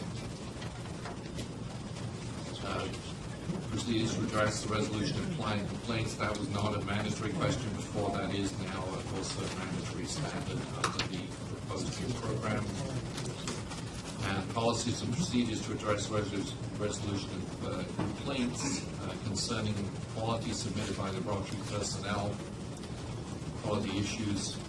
We're not exactly sure how to address that, and we're still dealing with that. We feel at this point that most of the standards that are in place in the laboratories would take care of that, but we may yet revise or introduce that as a specific standard. Incorporation of ethics standards into laboratory manual and review with staff. Again, we are now requiring that. That is a SWGTOX standard, and although it's not formally out as a SWGTOX standard, I don't believe it certainly has been drafted and I think it's out. It's on the website. So that is an ethics standard that laboratories can use. By way of just a quick summary, program requirements, the whole blood alcohol is mandatory, forensic toxicology, criminalistics program, the MPC is mandatory. We also require, at least to the extent laboratories can comply within the reporting period of that proficiency test, that they comply with the T-series, the CAP T-series. And of course, many other laboratories also will participate sometimes because they're mandatory, and many oftentimes by choice. New York State, California Association of Toxicologists, the FAA has a proficiency test, as do a number of other states and programs. There were some additional points that were raised in another part of the report. Again, we're trying to address those to the extent possible, and reasonable proficiency test samples must be handled in the same manner as client samples. That isn't always possible to do completely because they are different samples and have different reporting requirements. But that is now more specifically addressed in the standard. Annual proficiency test proficiency testing of analysts. We try to address that in question E14. In forensic toxicology laboratories, the quality of testing that's performed is usually addressed more globally, where they're looking, ABFT is looking at the overall performance of testing that is conducted. It is very, very difficult, almost impossible for any technician or technologist or forensic scientist in the forensic toxicology laboratory not to be proficient or competent, and for that not to be detected as part of the normal quality control and quality assurance policies of the laboratory. Quality assurance program and quality control is critical. Notification of failure to comply with PT requirements. Again, many of those were addressed previously, and those have now been upgraded in the guidelines for performing corrective action document that was that was issued back in 2006 and has just been updated. Review of PT performance. We do review, as I said, annually, either through the mid-cycle reviews or through on-site inspections, and those reports, it's my understanding, are already made available to DCFS as part of the responsibility of the laboratory. This is a big one that we have not had one in there before, specifically as part of the program, written requirements for corrective action and technical errors, how it affects casework. It's an important statement towards the end of that document that requires the laboratory to assess the severity of the deficiency that's occurred and determine whether that may have affected the quality of casework that's been reported to a significant extent, and places the onus on the laboratory to notify their clients of the nature of those deficiencies and how it may have affected their casework. I think, again, policies for PT errors, those are very difficult to write beyond the corrective action document that we produced. That contains guidelines. There may be additional standards that can be written, additional guidance, but it's up to the laboratory and the accreditation program, and of course this commission in New York, to assess the seriousness of those deficiencies and whether the corrective action that's been conducted is adequate. Implementation, the plan after this meeting is to circulate the revised standards to all ABFT laboratories, laboratory directors, to any other agencies that may be affected and feel that it's appropriate to have that circulated to. We will solicit feedback that we hope we will get, or we will ask to get, by the time of the American Academy meeting and the ABFT board meeting in February. We will review them at that point, implement those standards that certainly seem reasonable to incorporate, finalize the standards, and have those released by April 1st of 2013. We are then going to give 6 months for those labs to become compliant, either 6 months or until the time of their next mid-cycle or next inspection. And labs will be required to provide documentation to support corrective actions for all deficiencies. That was it. Thank you for your attention. I'd be certainly happy to answer any questions as long as I just in a short time. I have one question. Questions in the samples. Conduct blind proficiency tests, because I'm sure you would concede that a blind proficiency test would be the best and simplest and most straightforward way of doing that. Is do you see for toxicology labs, if there were cooperative, if you could get cooperation from state entities, that you can implement such blind proficiency testing? Is that something that you think ABFT could do? It's not so much a matter of whether ABFT could do it. The biggest problem is that many agencies deal with other specific agencies, and they know usually where their samples come from. With forensic toxicology, often the testing that you actually do, or the preliminary results that you get, require a dialogue with the client. And it's very difficult to institute a truly blind test. For example, with an agency that you know, it would be very difficult if it's an outside agency. So What kind of dialogue are you talking about here? Maybe I underestimate the difficulty of this. Well, if you have preliminary findings that suggest drugs that are not easy to identify, or the requirement perhaps to if you have 6 drugs there, whether the client wants to have all of those drugs identified, not identified, but quantified. There may be cost factors and staffing factors involved. It's not unusual for a lab director, for example, to phone up a pathologist or a police officer to say, this is what we've found so far. Is this consistent with the case history, and are you interested in getting all of these drugs quantifiably measured? Or it may be a finding that where you're detecting something that cannot be easily identified and contacting the provider of that sample to, for example, get a list of medications that may be available to that individual. Part of the forensic toxicology testing program, or not program but process, involves a dialogue with the clients, and introducing a blind proficiency into that system is difficult for those reasons. But it actually sounds like as part of a truly informative test, you would almost want to design something that required the laboratory to engage in that dialogue.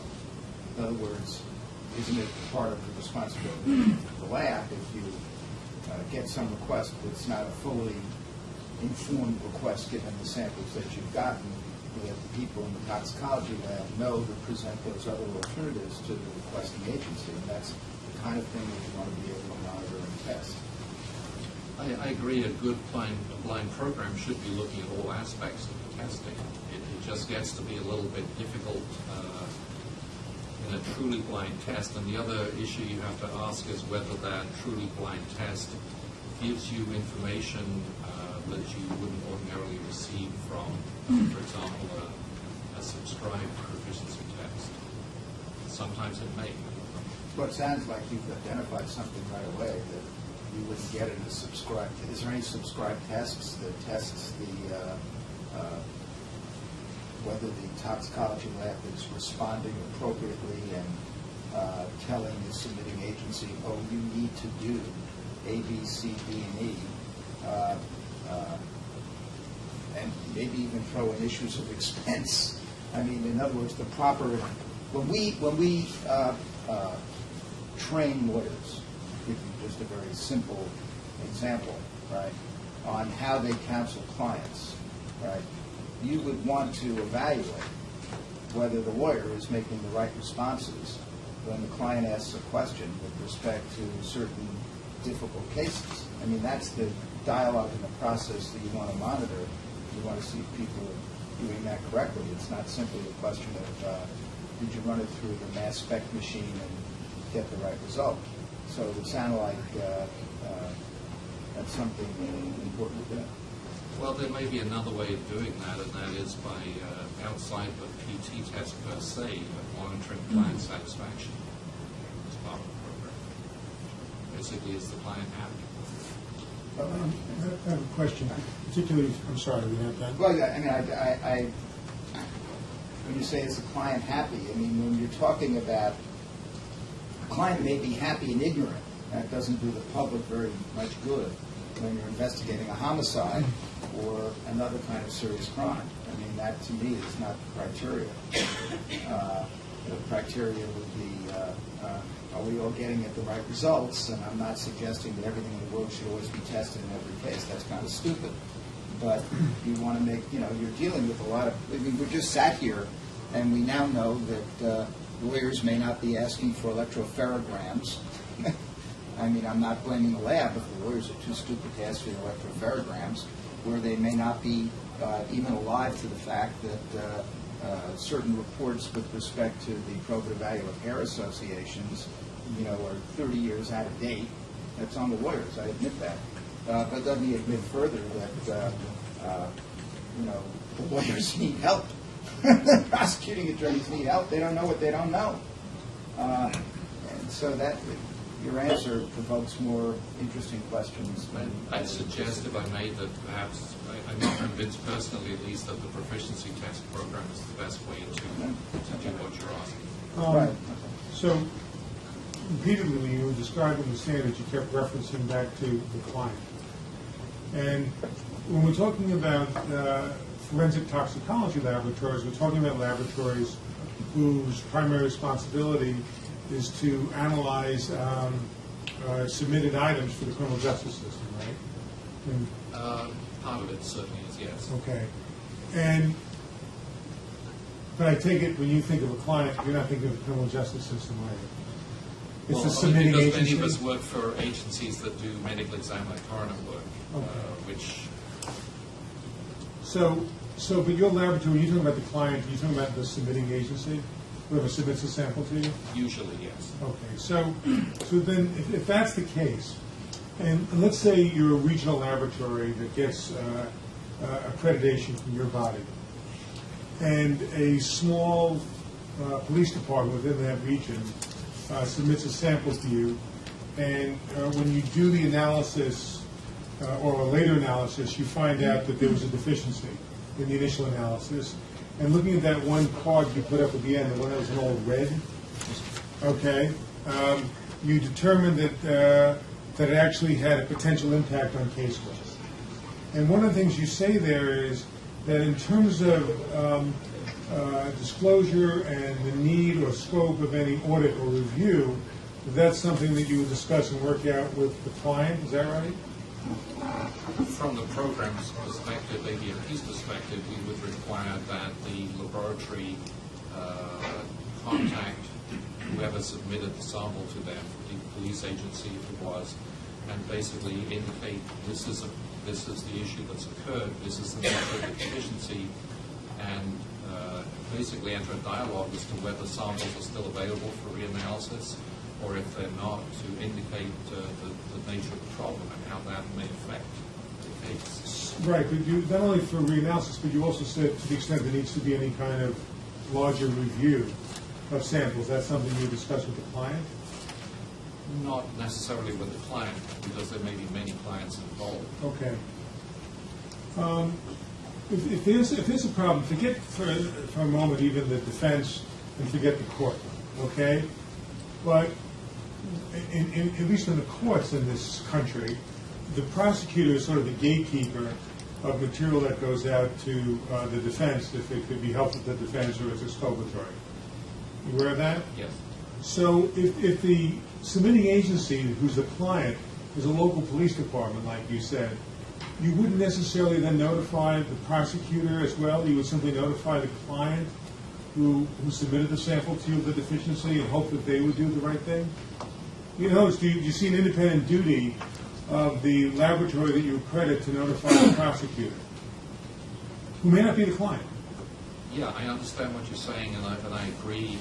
There's certainly, I would think that would be appropriate. It becomes an issue of who has the responsibility, the investigating police agency or the laboratory.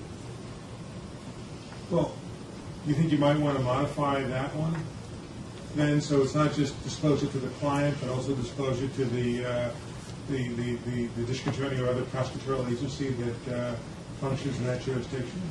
I personally wouldn't have any problem with putting that in. I think it's a reasonable suggestion. We can take a look at that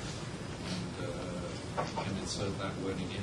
And what about then the next step, if you do that, since you are interfacing with the whole criminal justice system, to also notify the court and defense when you find a deficiency that might affect the integrity of the casework? I guess it becomes an issue of where the responsibility of the laboratory ends. How much is the laboratory obligated to notify agencies or individuals beyond the agency that actually submitted the collection?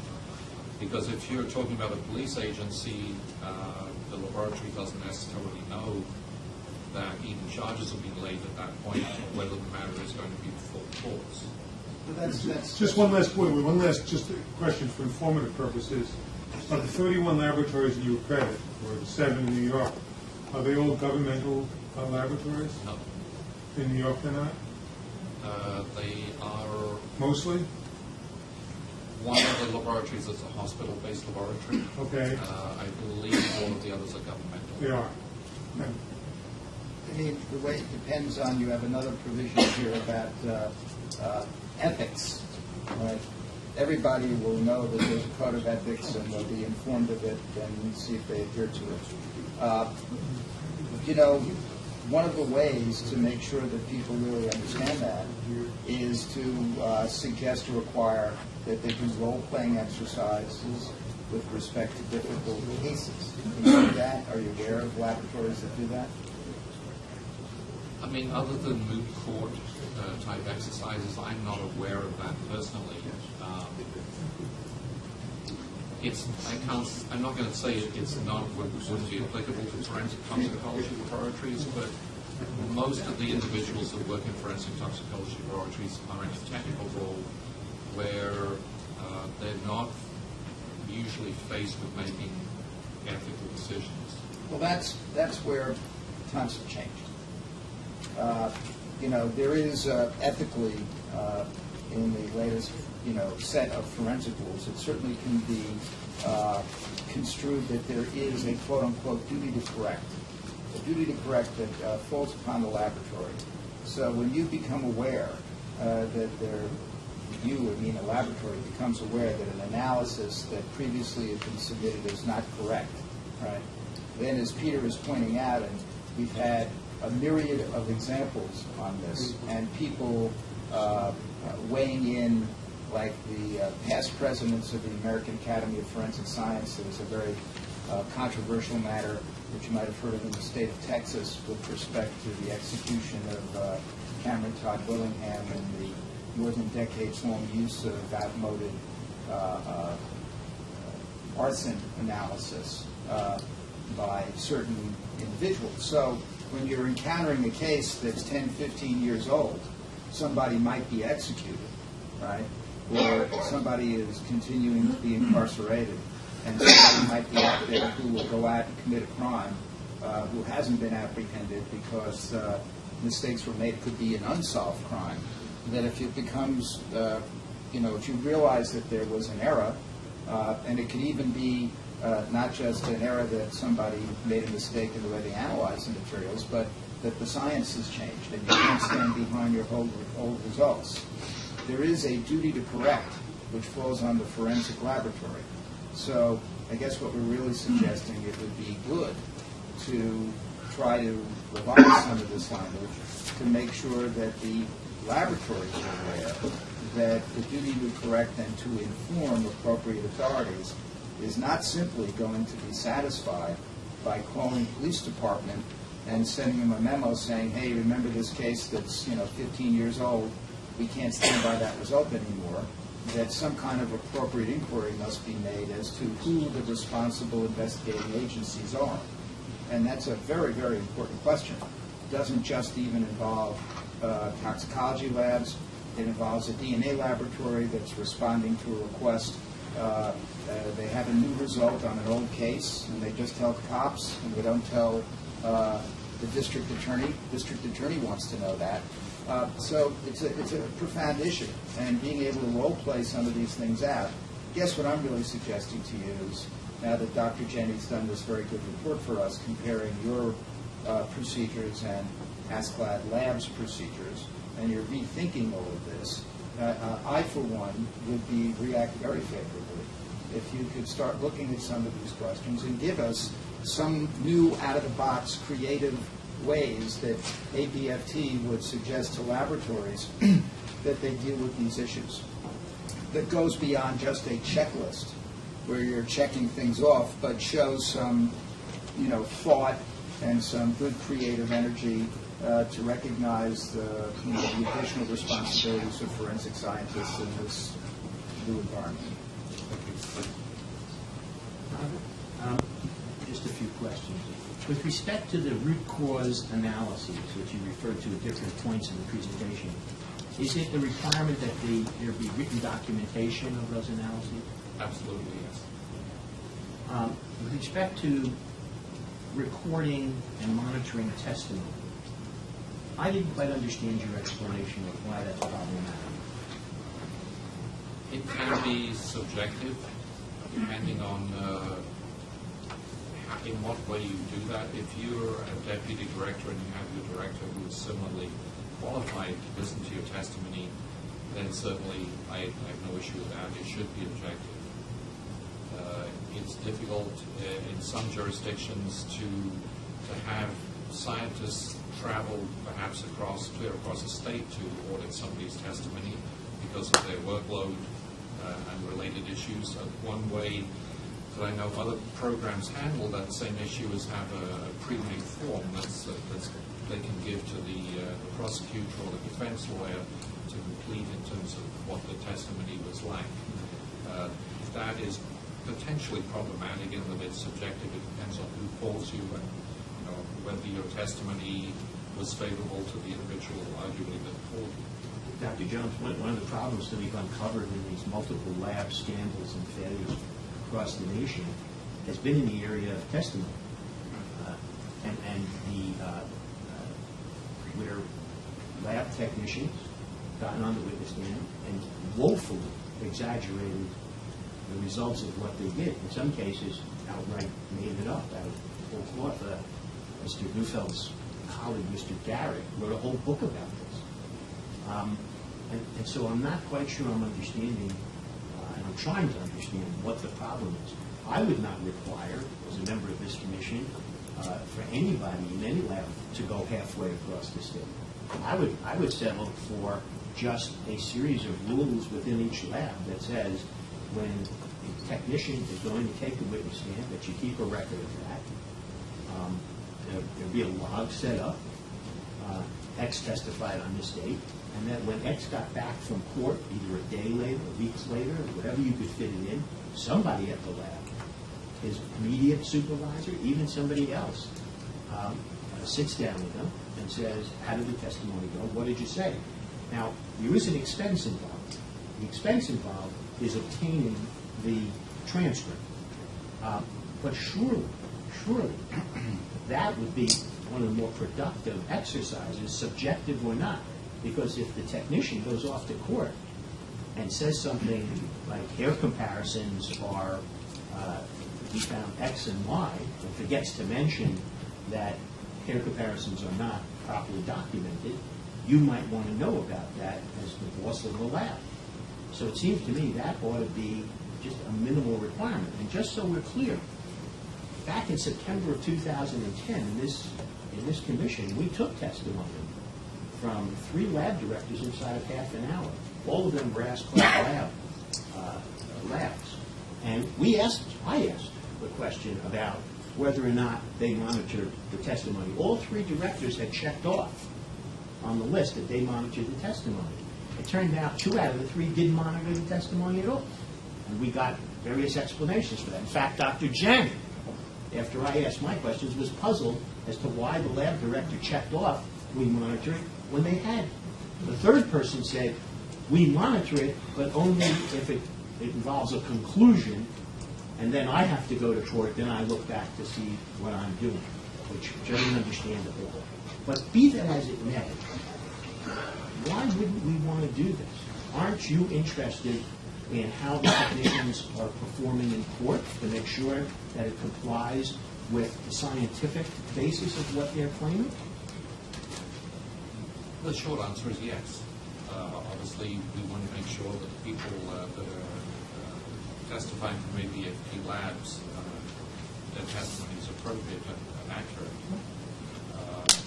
And there are many labs that we accredit where it would not be tremendously difficult to do that. There are other labs where it would be more difficult to do that because there may be, for example, only one person in that lab that actually gives testimony.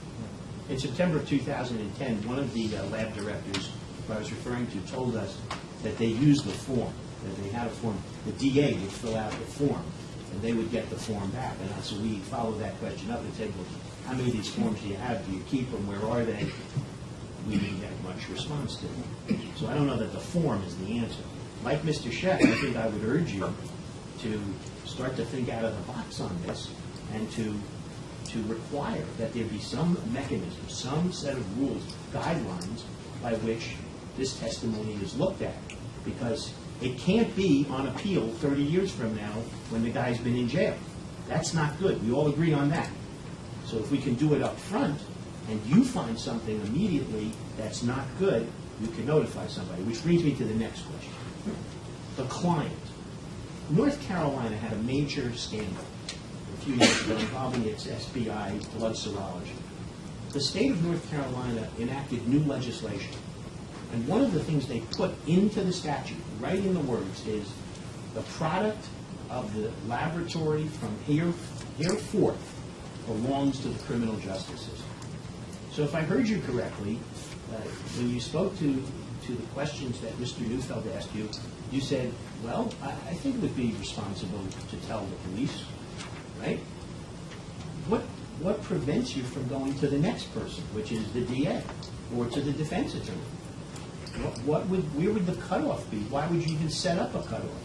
Wouldn't you, given that you obviously put some thought into this, about what happens when there's a deficiency, because that's pretty serious, right? I mean, it either is drugs or it's not drugs. And if you find that out, wouldn't you want the world to know that?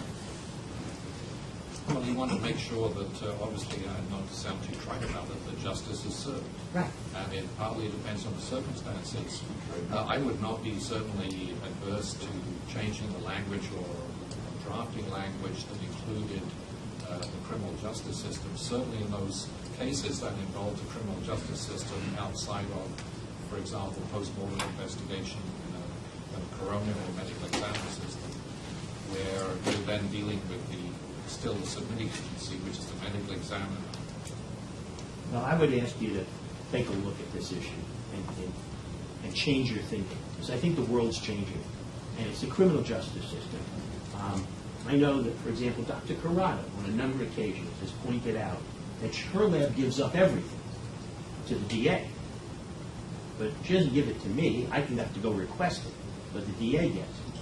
And I'm not sure we need to have those kinds of barriers anymore, particularly if defense attorneys are trying to prepare for trial and trying to do the right job so that we don't get wrongful convictions. And we need the help of laboratory directors such as yourself to reconsider this notion of crime. Let me ask you this. Marvin, let me ask you a question on that thing. Yeah. And absolutely, do you mind to answer it? No. We passed some guidelines in July of 2006 regarding notification. I assume that applied to tox labs as well as crime labs. Everybody, you know what I'm talking about. Did you have a different assumption? No. Any lab that we regulated. Yeah. So,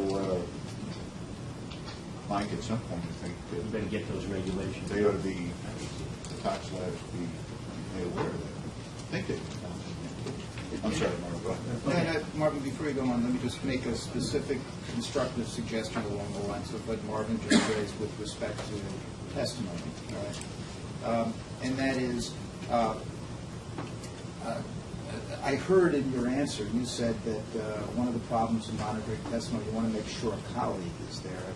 Because I think we immediately agree that just having the DA and the defense attorney write something is, many instances, going to be the blind leading the blind. It's not going to be answering your question as to whether or not somebody has given a scientifically correct answer with respect to the interpretation of something that's technical, that may be the kind of question where somebody could go too far and stretch the data beyond what is reasonable.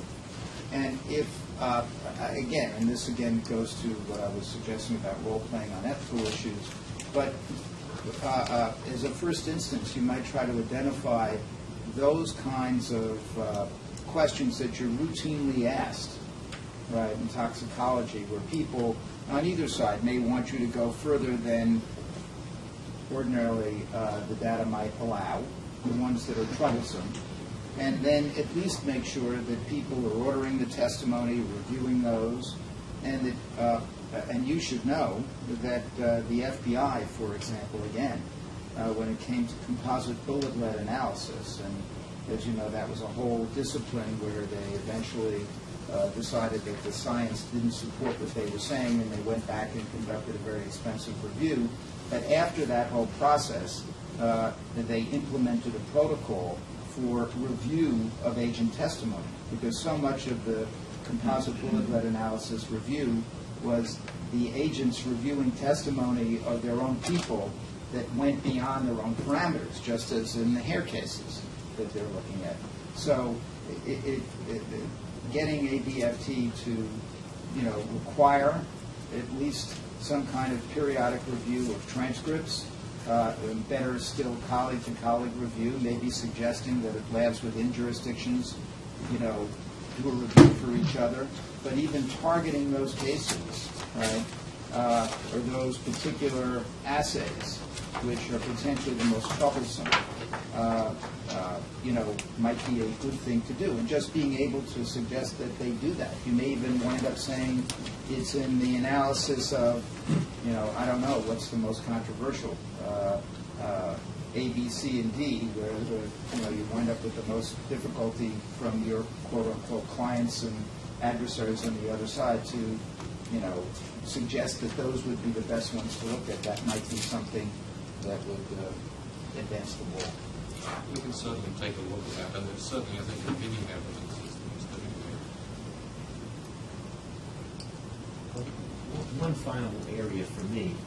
I didn't see anything in here, in Dr. Janney's report or your presentation, regarding confidentiality agreements. Let me tell you what I'm talking about. When ABFT takes on a laboratory that's going to be credited, do you sign any kind of confidentiality agreement with that laboratory? I don't believe we sign it with the laboratory itself. The ABFT does have a policy and protocol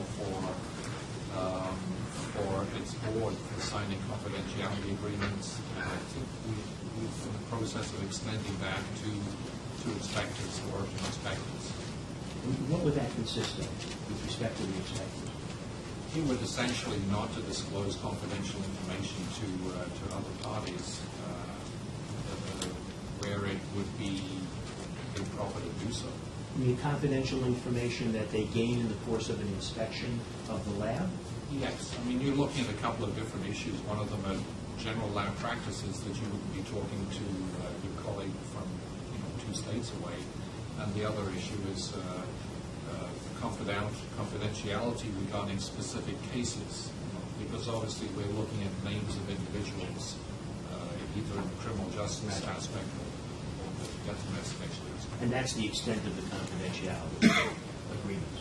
Well, it is, I don't know without looking at the confidentiality agreement again, I'm sorry. Would you agree or disagree with me that a confidentiality agreement that's all-encompassing between the accrediting agency, yourself, for example, and the lab, which fosters the inspection system, but could prevent you from reporting your results or documenting your results so that they can be reviewed by this commission or even by your people, would be not productive?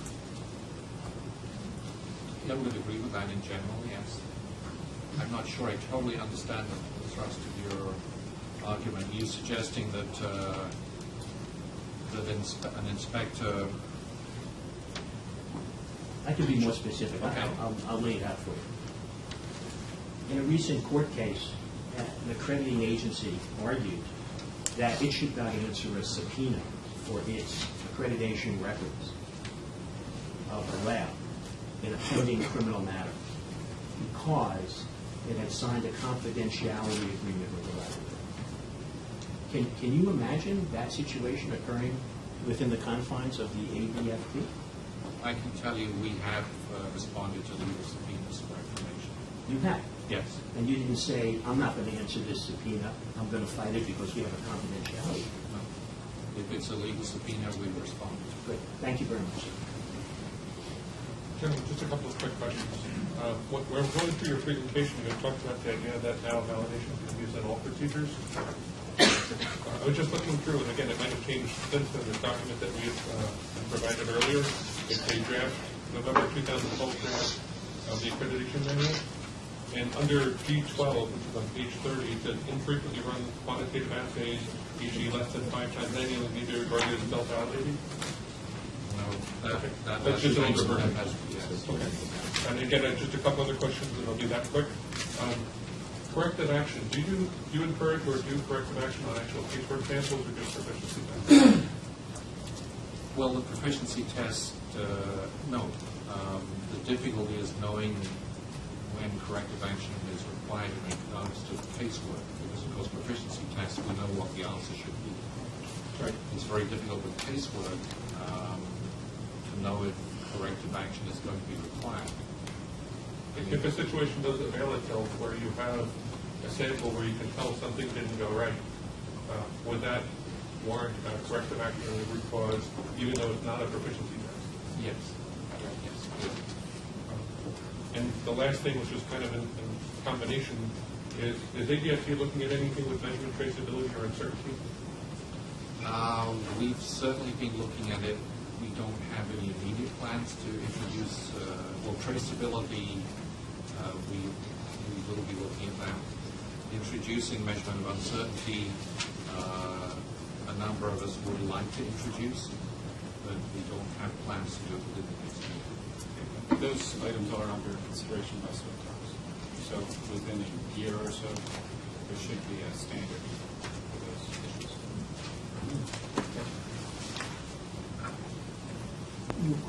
One question, and Ann and Richard, I'd like you to just sort of jump in on this one because I need some guidance. You require, in certain situations, that the laboratory conduct an RCA, root cause analysis, when something goes wrong. And I've looked at RCAs from over the last 20 years from prime laboratories, from clinical laboratories, from hospitals. And there's a huge range in the rigor of those root cause analyses. And I've seen hospitals and clinical laboratories come a long way in recent years to make those RCAs much more rigorous than they were some years ago. And I don't see any standard out there for your toxicology laboratories as to how they should conduct an RCA. And I'm wondering whether or not, I'm not even talking about a standard now, whether you think it would be a good idea for ABFT to try and maybe help the laboratories to develop a best practice for how to conduct a rigorous root cause analysis, because otherwise you don't know what they did. I think that's a good suggestion. I mean, we have a document right now that gives guidance as to when to do corrective action and the kind of things to look to, but I agree it's not extremely rigorous, stepwise document. But it certainly would be a value. Because in the medical field, people have actually published lengthy papers, if you will, making suggestions on how to conduct a root cause analysis when something goes wrong at the hospital. And I haven't seen something analogous to that for either toxicology laboratories or prime laboratories. Or am I mistaken? I mean, is there anything like that? I'm not personally aware of it. Richard, is there something like that for the hospitals or clinical labs? Huh? Okay. Oh, sorry. Am I on now? Yeah. There are textbooks on conducting root cause analyses. You know, as an auditor, I often review inspection reports, and the auditor needs to ask the question, did in fact the laboratory address all possibilities as a cause of what was being cited? And obviously that's the obligation of a laboratory that's responding, not only to the incident that was cited, but throughout the laboratory. Are there other areas in the laboratory that are suspect to the same causes? And how can they be addressed systematically in the laboratory? You know, to a degree, it's an art. It requires commitment on the part of the laboratory and certainly an accreditation program to make certain that the claims of root cause are fully substantiated. And of course, you know, the outcome of root cause is the monitoring to verify that what was instituted as a corrective action of that root cause analysis, in fact, was effective. So Richard, when a clinical laboratory or a hospital is inspected, does anybody just simply check to see whether or not they say they did a root cause analysis and say this was the conclusion, or do you actually inspect the methodology they used to see if it was robust? In fact, our response, the form, if you will, that is presented to the laboratory in response to citation. It asks, I can't hear you. I agree with that. does ask the lab what methodology they used and what references. Go ahead. Yeah, in our plans of corrective action, there are 4 steps for the laboratory for each application. First, identify actually among the recommendations to the OIG report that we'll be discussing next week. I actually provided a copy of what we use in our program to elicit a root cause analysis and verification that there was a systematic application throughout the laboratory to look for similar occurrences and a plan to address those as well. So some of the specifics I think will come out in future meetings. But I do think, as Dick has said, it is an art and requires commitment. And you see great variability with the effort that's put into root cause analysis. And in some instances, it can become rote. You know, I made a mistake, this is the mistake, this is the root analysis. And it's really not rocket science to say, you know, this is what happened in this instance. And so the thought of doing a kind of root cause analysis throughout the laboratory to see if anything like that ever happened anywhere else and what you're going to do about it at a policy level becomes onerous. And so we do have to balance in root cause analysis. Sometimes it's a simple, we made a mistake. Sure. And But Ann, did you just say a moment ago while they were trying to correct the audio that when hospitals, Department of Health, does an inspection, they actually ask the laboratory what methods they use yes, for the... there's this 4 parts Right, okay, but that's part of it. Yeah. So do you do something like that? Like, do you do something with the tox labs that Ann is describing and that Richard is describing? That kind of, do they have to communicate what the 4-part analysis was, or what methodologies they utilized at the accredited laboratory to conduct the root cause analysis? We don't specify what methods they use, but to give you a very simple example, a laboratory may say we conducted this analysis and efficiency test. The result was half what it should have been, or double what it should have been. And the response to the laboratory is we went back and we remade our calibrators, reanalyzed the sample, and now it's okay. And we're not looking at that as adequate root cause analysis. Obviously, the calibrator solution was incorrect, but then the real addressing that root cause is essentially figuring out why was it incorrect. Was it incorrect? Was it made up incorrectly, or did it deteriorate? You need to put a longer shelf life or a shorter shelf life, things like that. But well, there are additional practices that you would expect in the laboratory. After preparation, prior to placing into use, did they verify that new preparation? And secondly, why wasn't the quality control program sensitive to that improper preparation of the calibration material? They are independent monitors of assay performance. So they're the kinds of questions that you need to ask in root cause analysis. What are the other monitors in place for high-risk practices, and were those monitors effective? I agree. I mean, a lot of the deficiencies that we see are quantitative deficiencies where the sample or the result may be 23% above or below what it should have been. And you can have situations where the calibrator was a bit off, the control was a bit off, which added up to that error. And it's part of the investigation to go back and look at that and see which or both of those issues were at fault, and then correct it. Anything further? I would like to comment. First of all, a disclaimer. This report was prepared as an evaluation of the accreditation program. It was somewhat critical of ABFP. In no way was it directed to our accredited lab. We have no evidence that our tox labs are not performing at the standard. So again, that disclaimer is in the report itself. This was not directed to the laboratory, suggesting that in fact they are practicing in any way or any other way than a high standard.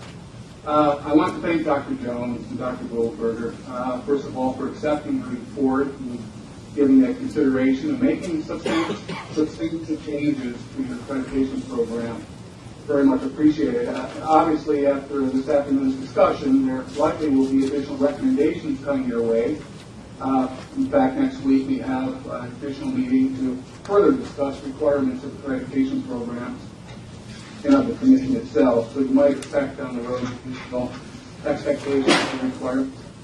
I appreciate very much your aggressive timeline for implementing the charge or changes, but please do recognize that while we yet need to comment on your changes, there will be additional input from other interested groups, NIPRAC and various other interested organizations.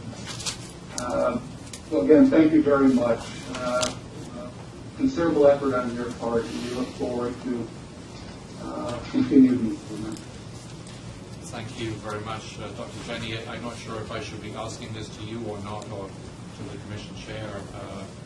If we know what sort of time frame those final recommendations might be before they come down? What we indicated just prior to your presentation was that we do intend to send out Dr. Jenny's recommendations to Crime Lab directors and tax trade, to yourself, and to ASCAD Lab, and ask all of you for your feedback on the time before the March meeting.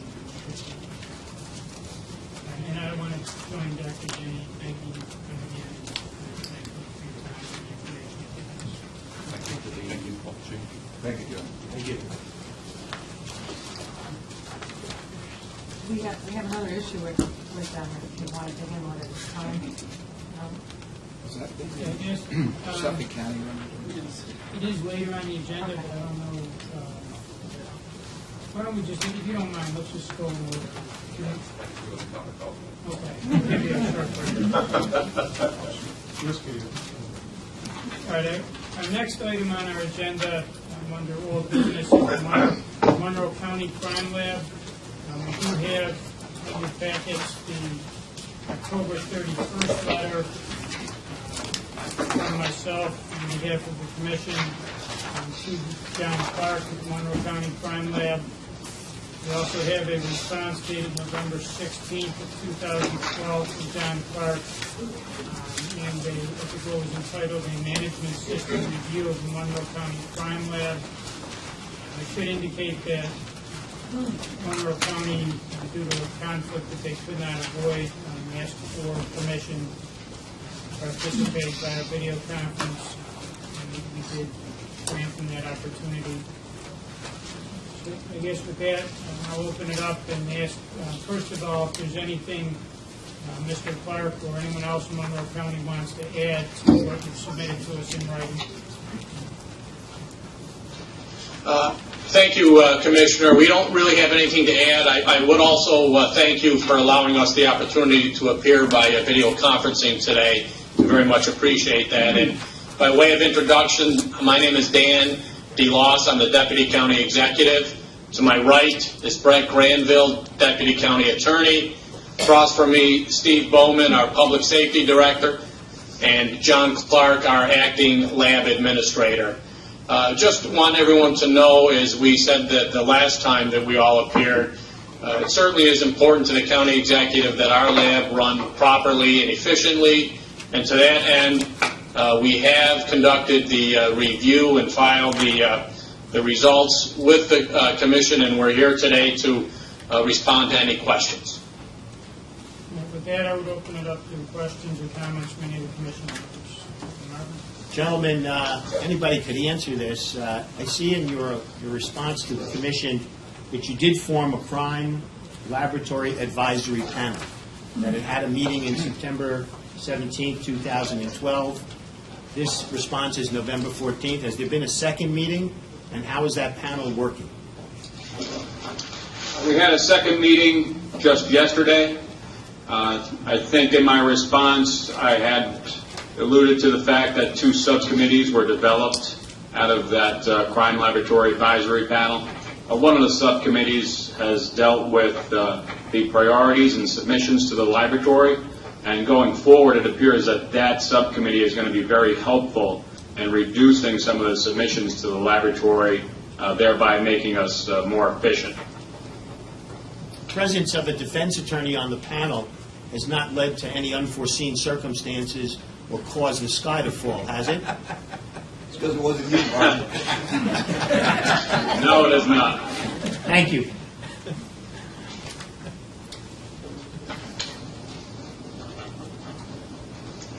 Any other questions or comments? My only comment is difficult circumstances. I think we're making progress and heading in the right direction.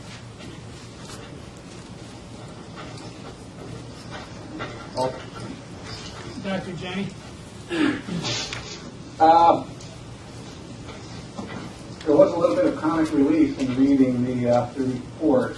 There's a question, are instruments/equipment properly calibrated? The response was that SOP was revised to reflect the fact that the lab's water system requires less attention by the staff.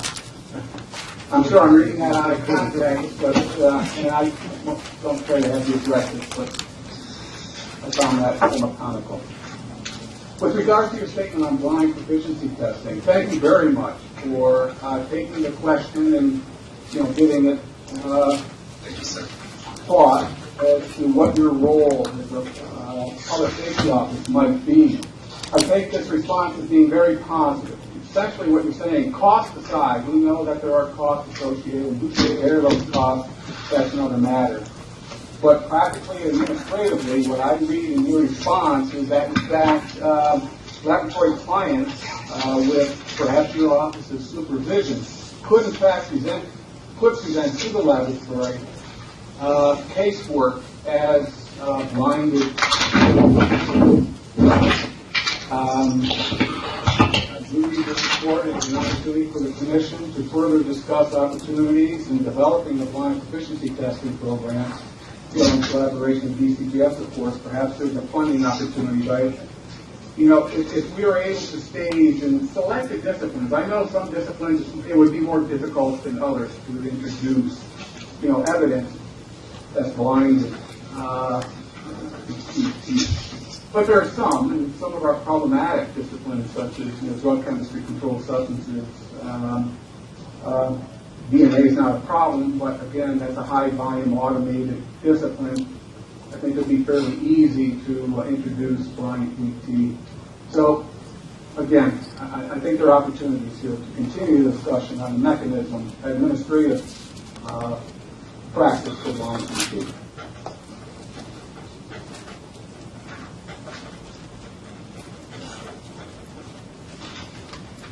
Is that it? I did have one question. If I understand the timeline correctly, I think your last ASCLD lab inspection was approximately a year ago. Was that roughly accurate? It was in 2010. And the issues that you addressed in this management system review, are those all issues that developed between that inspection and the time that, basically the time you submitted this report to us? Either they were developed in that time or when ASCLD conducted their on-site assessment, they weren't found by them. And that's one of the reasons we do the continuous audits, the external audits, as well as the internal audits such as these. And then, do you have your international inspection coming up in the summer of this year? Yes, we have submitted our application, but we do not have a date as of yet. All right, thank you. Any other comments or questions from Monroe? All right, thank you very much. We appreciate the time and effort that went into the submission, and we appreciate you making yourselves available today. Thank you. Thank you. Thank you.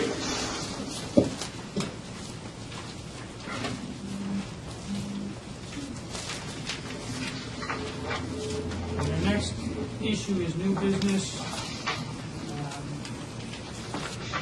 And I think under new business, the first two items deal with a request that was made I believe, by Marvin at our last meeting relating to the policies of both ASCLD Lab and ABFT with regard to the retention of notes. We did write letters to both ASCLD Lab and ABFT and provided the commission members with the responses from both of those agencies, or organizations, I should say. Is there any comment on that, on those, or on that item?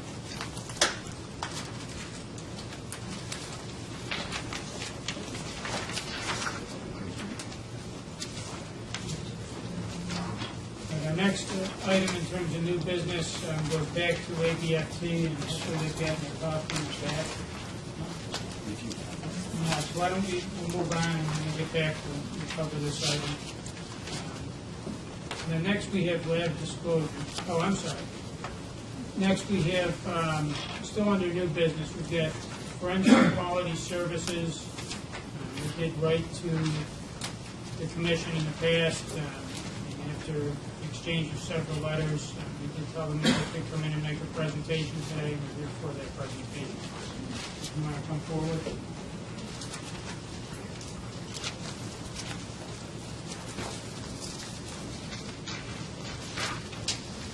I would thank you. I know you submitted the CV and materials to the commission in advance of our meeting, and we appreciate this commission. We appreciate you being here. Certainly give you an opportunity if there's anything you want to add to your decision to submit it to us. I just wanted to thank the commission for allowing us to come in today and for taking this presentation. Similar to one of the presentations this morning, this presentation could be made quite long, but since the copy is made available to everyone, and we've been approached prior to the meeting just to go over some of the basics, in the interest of that, we're going to try to just stick to the broader points and just give an overview of who we are, what we're doing, and I don't think it'll be a problem with the rest of the folks. My name is Roger Muse. I'm with the ANSI ASQ National Accreditation Board. We now have 3 brands within our organization: ANAB, A-Class, and FQS, which is Forensic Quality Services. If you go to the first, slide, we're 50% owned by the American National Standards Institute and 50% owned by the American Society for Quality. ANSI's been around since 1918, and ASQ 1946. Just a brief timeline overview, letting you know as programs have come about, first QMS accreditation, things of that nature. You can see this again. The presentation is made to is left with the folks here, so I'll let you read through this at your leisure. The A-Class brand within the ANSI ASQ National Accreditation Board was actually founded in 1999. We accredited our first laboratory in the year 2000. And over the last decade is where, I guess, the most appropriate timeline items will be available to you. Going through here, you see as our organization began signing multiple mutual recognition arrangements, also achieving recognition through different federal agencies, and moving into more directions as presented through the international community as it became available. Everything that we do, everything that we follow is under the ISO 17011 process. This is the company as it stands today. As you can see, we've got 50% ownership by ANSI, 50% by ASQ. Our organization is known as the ANSI ASQ National Accreditation Board. Right now, because of international mutual recognition arrangements, you've got the ANAB brand under the International Accreditation Forum, follows 17011. A-Class and FQS follows 17011. The IAF is a management system focused organization. ILAC is a laboratory proficiency test provider, reference material producer focused organization. ILAC and IAF are the 2 oversight bodies in the international community. So the reason we distinguish these brands as they've come through is, as you can see in front of you, ANAB is focused on management system certification accreditation. A-Class and FQS are focusing on laboratories and inspection bodies, etc. Just a brief overview of who ASQ is. Again, one of the 50% owners of our organization. It's a 501c not-for-profit membership organization. We provide the professional association that provides a global community of experts leading authority in all fields and organizations. ANSI, also a 501c3 not-for-profit organization. It's over 125,000 company members and 3.5 million professionals worldwide. It comprises a myriad of different organizations, from government agencies to different associations to individuals.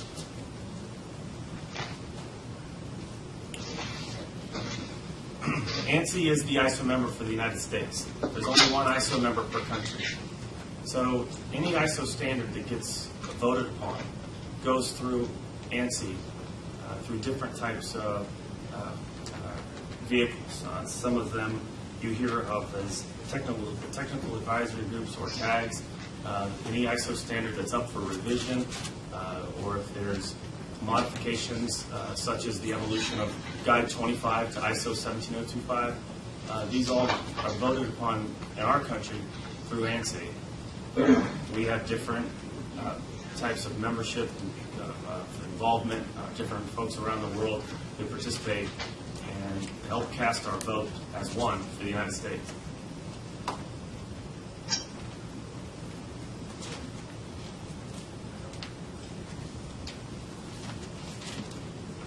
Within the ANSI-ASQ National Accreditation Board, our organization proper, these are the members of our organization. These are the government members.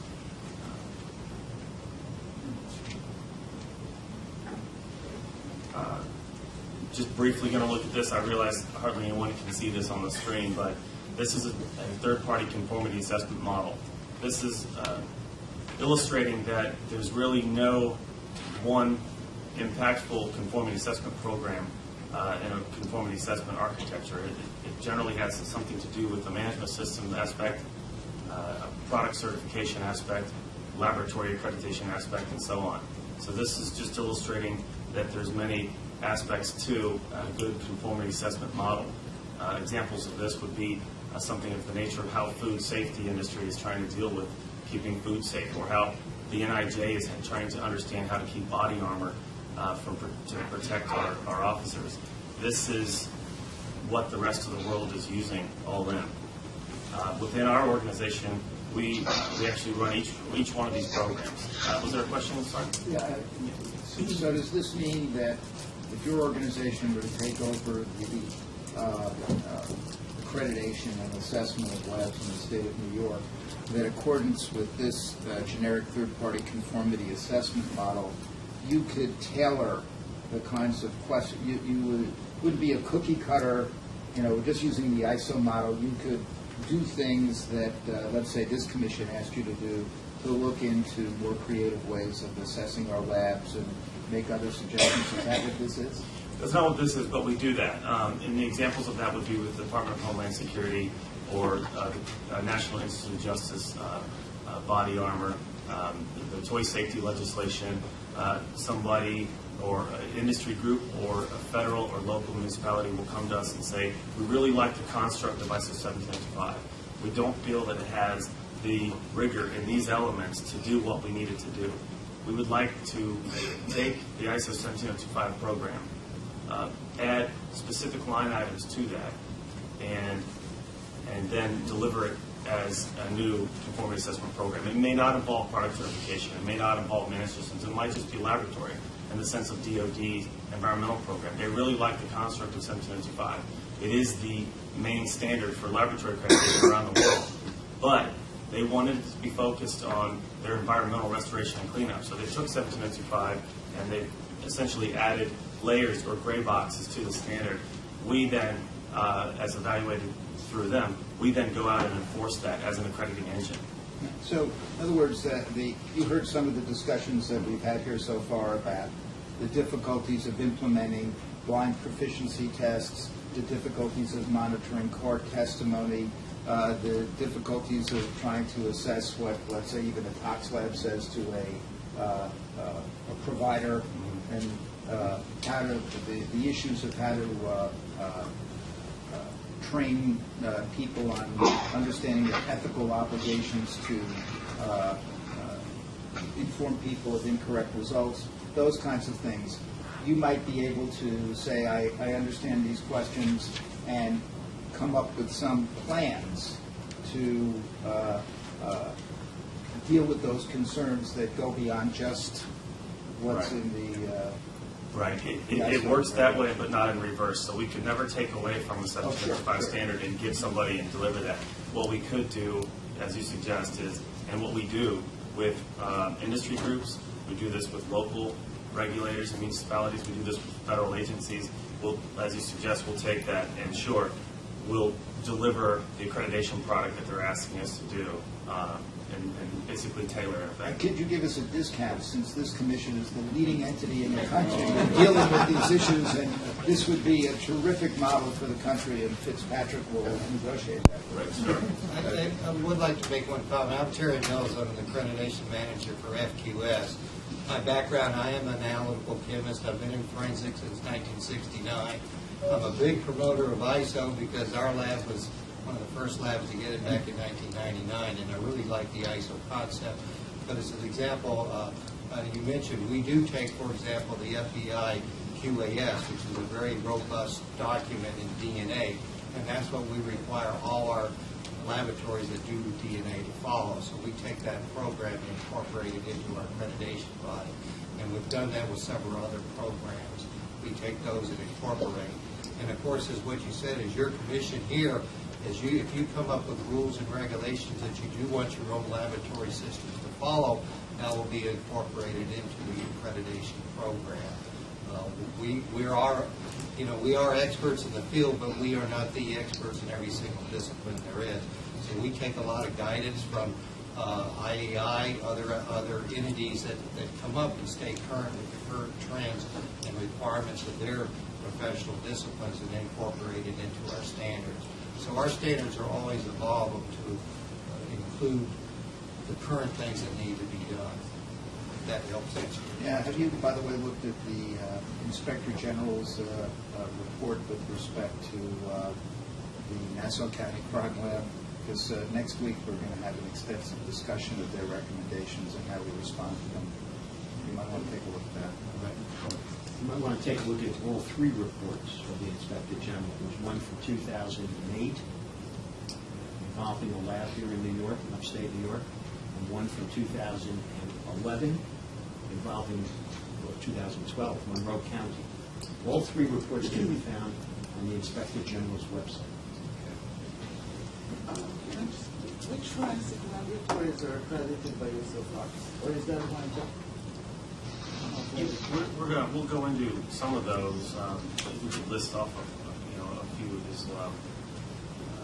Within A classes, over 500. Within FQS, really while we're here, there's probably almost 60, 65. The laboratories that we've done, of course, obviously we accredit the first forensic lab in the United States, which was the Georgia Grove Investigation Crime Laboratory. And we accredited actually the first forensic crime laboratory with the EPA, NEIC. We recently did the U.S. Army lab in Atlanta. So those are some of the bigger ones. And we do a lot of the laboratories. In the past, ASVAB Lab has had their legacy program for a considerable period of time. So a lot of laboratories were accredited to the legacy program, and there was a lot of, I don't want to call it resistance, but there was a lot of resistance to change to move into the more internationally acceptable standardization of laboratories, which is the ISO. It's currently the ISO documents, and so it's been a slow process. And so we accredit about 60, 65 laboratories. Forensic laboratories? Yes, strictly. FQS strictly does forensic laboratories. We don't do any non-forensics. Now we have some fringe forensics, because we have like a laboratory that we accredited because they do anthrax testing, which is not a traditional forensic lab, but they do forensic work. And we do laboratories that are in that kind of arena, as well as a traditional forensic crime laboratory.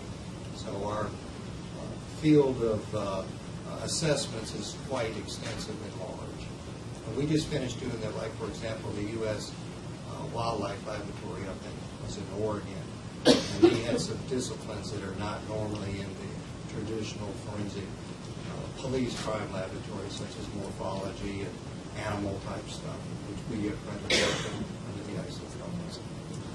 And along those lines, the reason we it's a good fit within our organizations as we develop.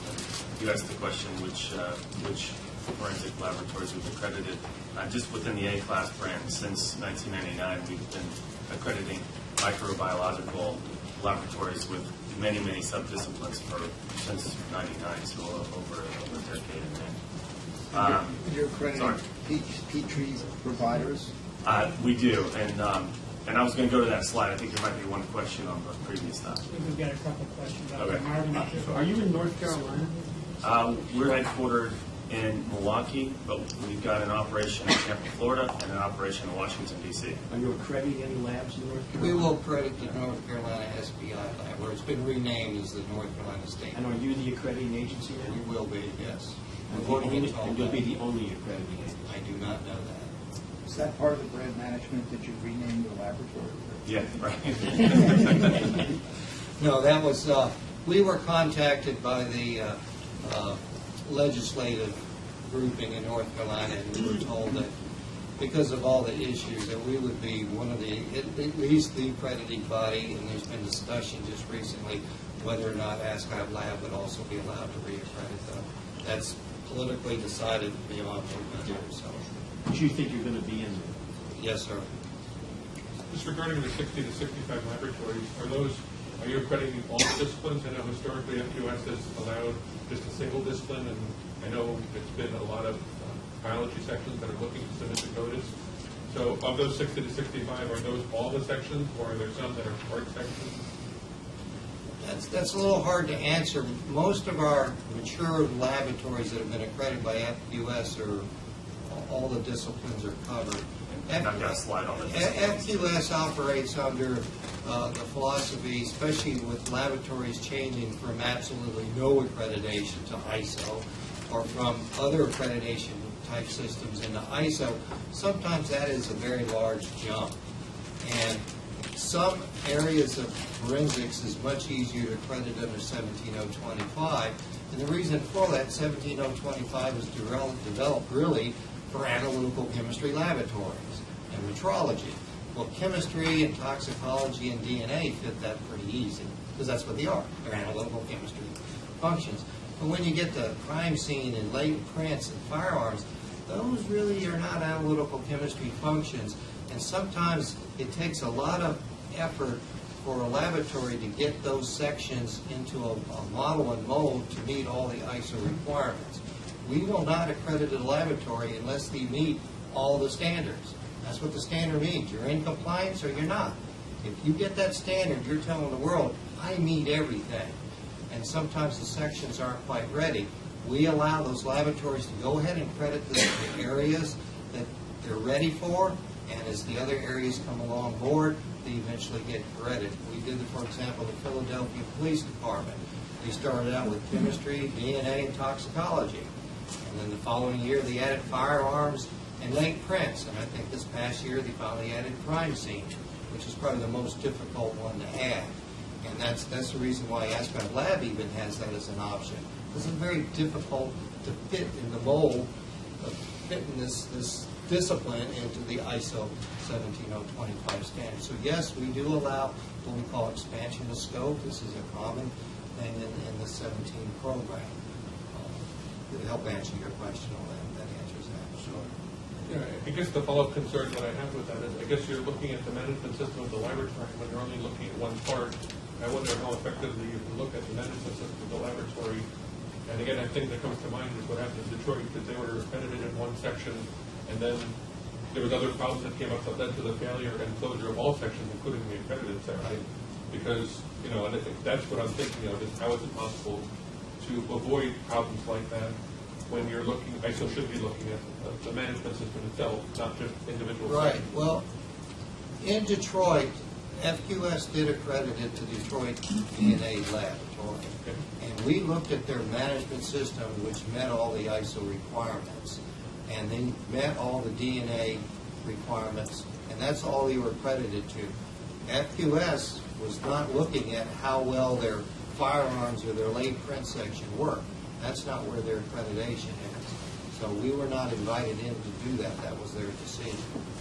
So they were accredited, and their scope of accreditation was only in a particular area. All the accrediting bodies, whether it's FQS, A-Class, ASCLAB Lab, they have a scope of accreditation of exactly what falls under their scope. If we find a laboratory is implying that they are accredited or under a different arena than they are, we will yank their accreditation because it's a violation of ILAC requirements. And of course, our reputation as a top quality accreditation body also is in line. And we've never had any of our laboratories, other than the Detroit lab, which was not the QAS issue, which is another section. And he just said, well, we're going to close the whole thing down. So that brief explanation of what happened in the Detroit section. And just to piggyback a little bit off of that, you've got sort of the grandmother of many of the ISO standards, which is what most folks will remember, which is ISO 9001, a management system certification standard, which doesn't address the accuracy and validity of the test result. It's a management system standard. However, it is all-encompassing for an organization. So if a Ford Motor Company is to get certified ISO 9000, it's going to cover the whole company. However, it won't address the technical validity of the test results within the laboratory. So the evolution of this is through these ISO standards, through the years, there's been specific needs to address things like environmental. So you hear about ISO 14000. Again, these are management system focused standards. Medical device management system certifications, 13485. These certifications are conducted by certification bodies. The certification bodies get accredited, and in this country, they're accredited by us. So anybody in this country who's ISO 9001 certified, or 14000 or whatnot, if they're offering an accredited certification, which they mostly are, then they're accredited through our organization. As the evolution of the need for laboratories, not just environmental certifications or medical devices, but you remember Guide 25 sprouting up, an ISO guide, later evolved into a standard. There was a need because they realized that this ISO management system didn't address laboratories. Not enough. So you see the evolution of 17025 come to fruition. Its second edition, 2005. And it is encompassing, all of the elements that we've been talking about here today. And that's how we've built our company on measurement uncertainty, traceability, corrective actions, and root cause. These are the core elements of our business. We do witness and we do audit all the management system standards, but it's only as it pertains to the laboratory. And as Terry pointed out, internationally, there's a huge need for inspection, 17020, because it's inappropriate in some cases to accredit certain laboratory type functions to 17025. That's the whole point of why 17020 exists. So we put a big focus on that. We're not trying to emulate what our foreign partners are doing in England and in Australia and in Brazil. We're working together with them, taking what's appropriate for us and realizing what we need to do. And that's what the peer agreement is about, is learning and educating one another. This is a good illustration of how our organization is split up. A&AB, who audits the auditors? Well, ILAC audits A-Class and FQS. IAF audits ANAB, just like they audit the governments that are in Europe, South America, and Asia for management systems. So that's part of the reason why you see a brand distinction, although we're not sure that in the long term that's going to be in place. We may ultimately move to one brand, which would be the international model that you see in most countries. Next slide is just to show you this mission statement is in your documents. I'm not going to go through that or our quality objectives unless anybody has read anything prior to our report that'd like me to discuss that. We talked a few minutes ago, I think Barry had asked me, how we put these programs together. I'd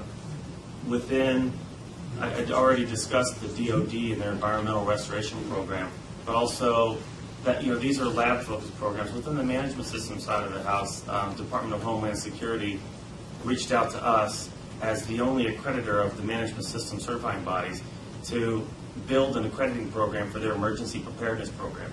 So, that's actually in law now and implemented and working, similar to the National Institute of Justice body armor program, where they reached out to us, where we accredit certifying bodies to BA 9000.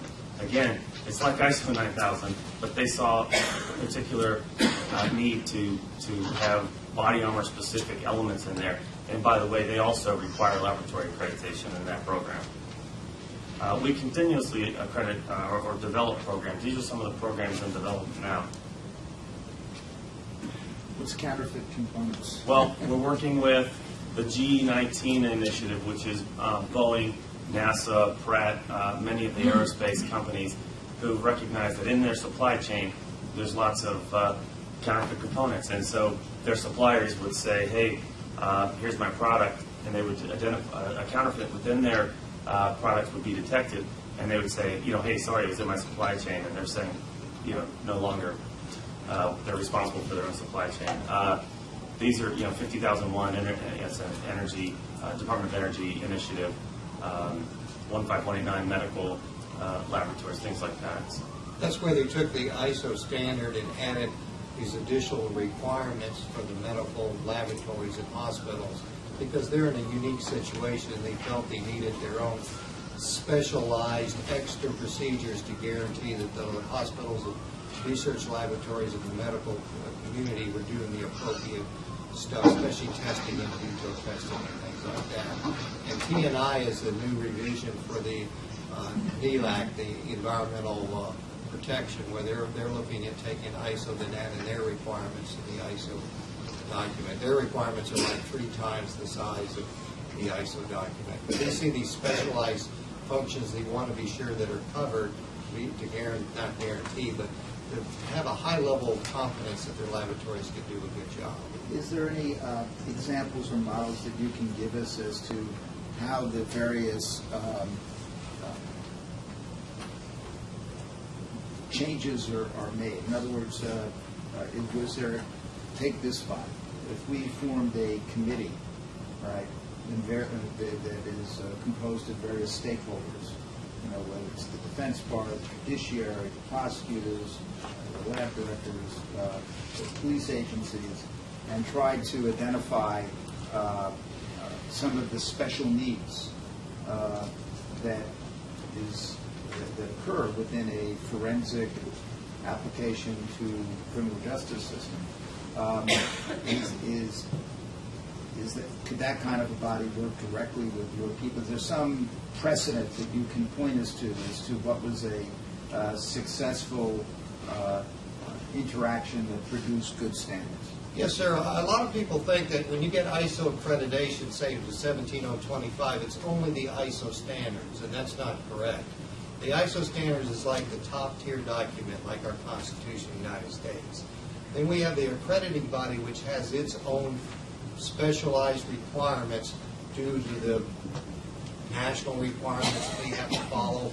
We have to follow certain requirements that ILAC requires us to do, such as uncertainty measurements, proficiency testing, traceability. These things are not really covered under the ISO standards. We have to follow these if we don't have a choice. And sometimes we add additional requirements because of our expertise in a particular field. Both FQS and ASCAP Lab have added additional requirements to the 17025 standards. In addition, we adopt standards or requirements that are either state requirements, government requirements, national requirements. In this case, it could be your commission requirements, and that is rolled into that part of the accreditation. And the last tier is obviously the quality manual that is developed by the laboratories themselves. And we had an example of that where the quality manual in one of the labs said, you will report this, and they failed to do that. Whether the reporting a failure to put the appropriate statement was the correct way to do it, their own quality manual said they would do it. So right there, that was a nonconformity. In addition, it could be a nonconformity because of their failure to look at what's the acceptable best practices in the forensic field, and today that is to put that statement if you make some kind of conclusion on that. So that all three of these groups of stuff is part of your accreditation, and you've got to succeed and pass all these, or you don't get accredited. So you can pass all the requirements of 17025, but if you don't do the things that FQS requires, or the things that we have to adopt or would like to adopt, say, from this commission, or which you state in quality, you don't get the accreditation. So some people think it's only meaning that one thing of the ISO. I don't know if that helps explain your answer. And there's a lot of examples in what you're describing here, which is, again, to point those out again, with the toy safety legislation and these things. And typically what will happen is it won't be that we are invited to do this.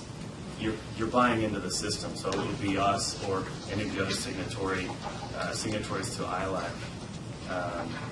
that would have to meet. But you would help build the requirements. We would enforce them. I think one of the issues that we'll probably be discussing on December 19th, but certainly I'm sure that the governor might be interested in because of the approach that the Inspector General's office has taken, and it's clear he's taking, is that there may be some legislative fixes to not just the jurisdiction of this commission, but what happens.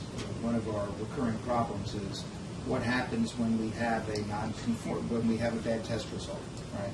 So we've had the District Attorneys Association, I guess, pass what Bill referred to recently as a set of guidelines on how to go back and review these cases. We've had some quite extraordinary reinvestigations by the New York City Police Department, and that in their reviews. But there may be some other way that we can, get a legislative fix that may enhance the capability of all criminal justice agencies within the state to understand exactly what's going on. I mean, we have a system here that's probably similar to what you've encountered in other agencies where, we simply cannot connect the laboratory case number to the docket number in a court, to the district attorney's file, to the institutional defender's file, to the court-appointed lawyer's file. We cannot find anything when something goes wrong in this system. So it would be awfully good if we could figure out a way to authorize legislation and to get a plan in place that allows all actors within the criminal justice system to know what's going on and how we can more nimbly implement remedies when we find them. So this presentation, I think, is very well timed to a broader reconsideration as to how to renovate the infrastructure of the criminal justice information system. Sure. Do you have any examples of how you've been able to do that in other agencies, whether it's Homeland Security or environmental protection or something else? I think that would be of great interest. Sure, and I'll add that, we are quite malleable in terms of we're an accrediting body, and that's what we do. Yeah. And it's not, again, I just want to point out, it's not just us. We've got several good accrediting bodies in the United States that are signatories to ILAC, and generally the majority of us will buy into a program so that there's, first of all, enough of us to handle the load, but second of all, a wide range of expertise and things of that nature. And I guess the best example would be the DOD ELAP program, which is their Environmental Laboratory Accreditation Program, and it's a restoration and cleanup program where they acknowledge that ISO 17025 is a good standard. But I mentioned the phrase gray box. They've gone in and peppered in gray boxes where they see fit. What is And, that gray box? just additional requirements. If you look at a checklist in 1795, you might see additional requirements. They actually did that off the TNI or the NELAC standard, so I don't want to get too drawn out with that, but there's the structure, the 50,000 foot view of that is they're looking at ultimately ISO 17025. They've added industry-specific requirements in there, and then they've blessed the ILAC signatories to go in and follow them. That's the simplest way to explain it. And, in that case, you've got, especially in the beginning, they come out and witness us to do these audits to make sure we're meeting those requirements. So it's a good way for them to acknowledge if that's something that this commission is looking for. I do think you'll find within the ILAC arrangement, the accrediting bodies are malleable and coachable in terms of what exactly a certain organization needs to see. So it's up to the accrediting body sometimes if a federal program is built and there's only 2 customers that are potential, then it's cost prohibitive for an accrediting body to build a program and implement technical folks into the program to do that. So there's always that element. Most of us are nonprofit entities, but if it's cost prohibitive, we couldn't do that. But if there's even a small market for that, I've yet to see anything where we've said no. So ILAC comes out with you, and correct me if I'm wrong, I think they have a requirement that they always have to go with you on one inspection team per year, or is it more? Well, what we'll do is it's every, the A-class brand within here, we'll go in and accredit labs for instance, every 2 years. But your question, ILAC, they'll come out and audit us typically every 4 years. But it's a team of 6 or 7 people from 6 or 7 different countries, going through our entire system, our whole program, looking at testing laboratories, calibration laboratories, inspection, and then within those disciplines, they'll try to carve out sub-disciplines. And for us at least, it's not actually, or for most people, it's not actually ILAC who does that. It's a regional cooperation within ILAC, and in our case, 2 of them did it. So the Asia Pacific region and the Inter-American Accreditation region, they all came out. Their team of 6 or 7 people coming to our system, looking at who we accredited. They go out on witness audits and watch us perform evaluations. They see what we do with the responses. First time you go through something like that, it's generally not done with one audit. We'll have a team of people come from all over the world. We'll go through an evaluation. We answer the findings. They'll generally have to come back out, like they did with us and with 99% of the signatories in ILAC. They come back out, conduct another evaluation. It's about a 4-year process for a company like ours to become a signatory to the ILAC MRA. So that's what it. But it is a 4-year cycle. Once you're in ILAC, is there a requirement if you suspend, revoke, or put on probation a laboratory that ILAC has to be notified? It's published on the website, so we have to publish it. Yeah. They like transparency, so every accrediting body has to list all their accreditation, all their bodies that they've accredited, and the scope of accreditations, and the active status, whether they've been withdrawn, suspended, revoked, or still in good status. That's all you have to do is put it on the website? Well, ILAC requires that anybody we accredit, we put their scope document, not their quality manual and all their measurement uncertainty, but their scope document and certificate on our website. So if you think about the old days where somebody is going into a test lab and they want to find out if that piece of test equipment was calibrated by an accredited laboratory, somebody faxes over a document that's easily doctored. But these days, it's all real time. You go to the actual accrediting body's website, you look up real time. If they were suspended 30 minutes ago or 30 seconds ago, It says suspended. It'll either not show up, which is not traceable, or some accrediting bodies will actually say suspended, withdrawn, inactive. It depends on how it's set up.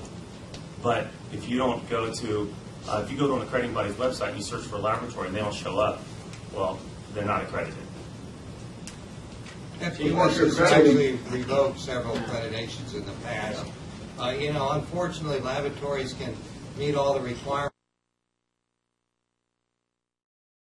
I know you keep stressing that, right? But I'm skeptical. We only give 30 days for them to fix a nonconformity. If it's a nonconformity that can't be resolved in 30 days, i.e.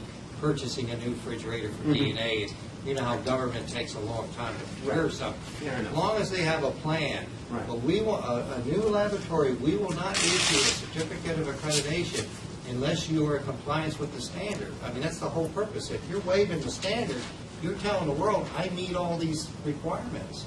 Not that I meet most of them. You have to meet them all. Let me ask you this question. Yeah. It's a real-time question. You send in an inspection team to a lab. Yes, sir. And in the course of the inspection, it's clear to you the lab is in free fall. It's failing left and right. You go back to headquarters, wherever that is, and you start to write your report. Yes, sir. Do you have a requirement in that situation where a lab is in free fall of notifying a commission or a district attorney in a jurisdiction that we're writing the report and it's going to be in your hands in a week and a half, 2 weeks, but right now in real time you've got a problem? Do you ever do that? No, I think that's, It's never come up, or you don't do it? You know, if we were to go back to a suggestion, if we were to be part of a program, say for instance, and I just stay with the same example with DOD E-Lab, and they say, listen, you're doing this on our behalf. Right. We want to know X, Y, and Z. That would be right down our alley in terms of absolutely meeting that requirement. But within ILAC, you know, we're answering to them in those instances. Can you tell me if in the history of FQS, in the time you've been doing forensic labs, have you ever extended the accreditation of a lab more than twice for a period of 2 or 3 years? ILAC required. The answer is? No, sir. It's never happened. No, sir. You can't. There's certain. ILAC has allowed the accrediting bodies to be flexible, either at 2 to 5 year cycles. You cannot go past that 5-year cycle for whatever reason. So the accrediting body, and we do that all the time. If we see we're going to have an issue, we be sure that we have a team and we let the accredited body know, you expire on this date. We have to be able to get that done. Can't be done, right? Technically, you cannot extend it beyond 5 years. So your competitor, Asclad Lab, is a member of ILAC, right? It somehow managed to extend the state of Michigan's state police lab accreditation for 5 years. It just got its accreditation, I think, in this past August. And that was only after Michigan reports began to question what was going on, that a lab could continue to get that many accreditation extensions. Right. And they were ILAC members. How did they get away with that? My understanding is that they're a relatively new signatory, and I know that you know that issue is, I think, not only known by this commission. So, you know, to fully vet a system, I would just say stay tuned and see how these things play out. I'm not aware of that actual timeline, but but there's been instances where accrediting bodies within ILAC have underperformed, and there's been major consequences. And the unfortunate piece of that is the laboratories as well underneath them. And the cycle issue is, there's no hard and fast rule just in terms of extensions, how many extensions we can issue. But as an organization, hinging its reputation on quality and transparency and technical efficacy, you go into a laboratory, you issue an extension for whatever reason. Maybe they keep their quality manager passed away or whatever. There's things that you do, but I think the marketplace, and I know this isn't the marketplace, this is this commission, but the marketplace starts to identify organizations who've been repeatedly doing things like that, pushing the limits of pushing the boundaries within that. The topic of extensions is something that we talk about constantly, along with proficiency testing and things like that. Now, your guidelines, the FQS guidelines, your rules and regulations, are those published? Yes, sir. And anybody can see them? Yes, sir. No secrecy to them? No, sir. We just sent the commission everything we follow, which is a tremendous amount of requirements because we are recognized by ILAC and IAC and AFLAC now, and IAF, so that requires an awful lot of stuff on our part. Anybody can, anytime, as a quality manager, as the accreditation manager, I get calls all the time, and we have nothing to hide, so everything comes out. That's great. With respect to training, do you train inspection teams? Yes, sir. Do you have training manuals? We do, but those aren't public. Those are because we actually sell training. Okay, so it's in the marketplace. We actually train. We hold public training courses on ISO 17025. So you charge a fee for that. Correct. We all our assessors all have to have certain minimum requirements in education, certain minimum requirements in experience, and they have to have training in both the ISO documents are going to assess, obviously, 17025 in most cases, and also previous auditing experience and or training in auditing. And then they go out and kind of like as the first time they're always being mentored and watched. We do pay our assessors a professional fee because they're doing a professional job. If they don't do a good job, then they're no longer with us. And so most of our assessors do a very good job because they like to collect the little paycheck we give them. So, thank you. yes, ma'am. Do your assessors have any experience in various branches of forensic science? Yeah, all of them have experience in forensics. In fact, half our assessors have been, or either worked for ASCAP Lab Laboratories as a current employee or have worked in the past, or have been ASCAP Lab inspectors in the past. We're, to me, a good assessor is a good assessor. I don't really care where they come from, as long as they can do a good job assessing. And you assess the standards against the standards. Are you in compliance or not? Yep. And that's the whole key. Are you in compliance with your quality system? If you're not, you have a non-conformity.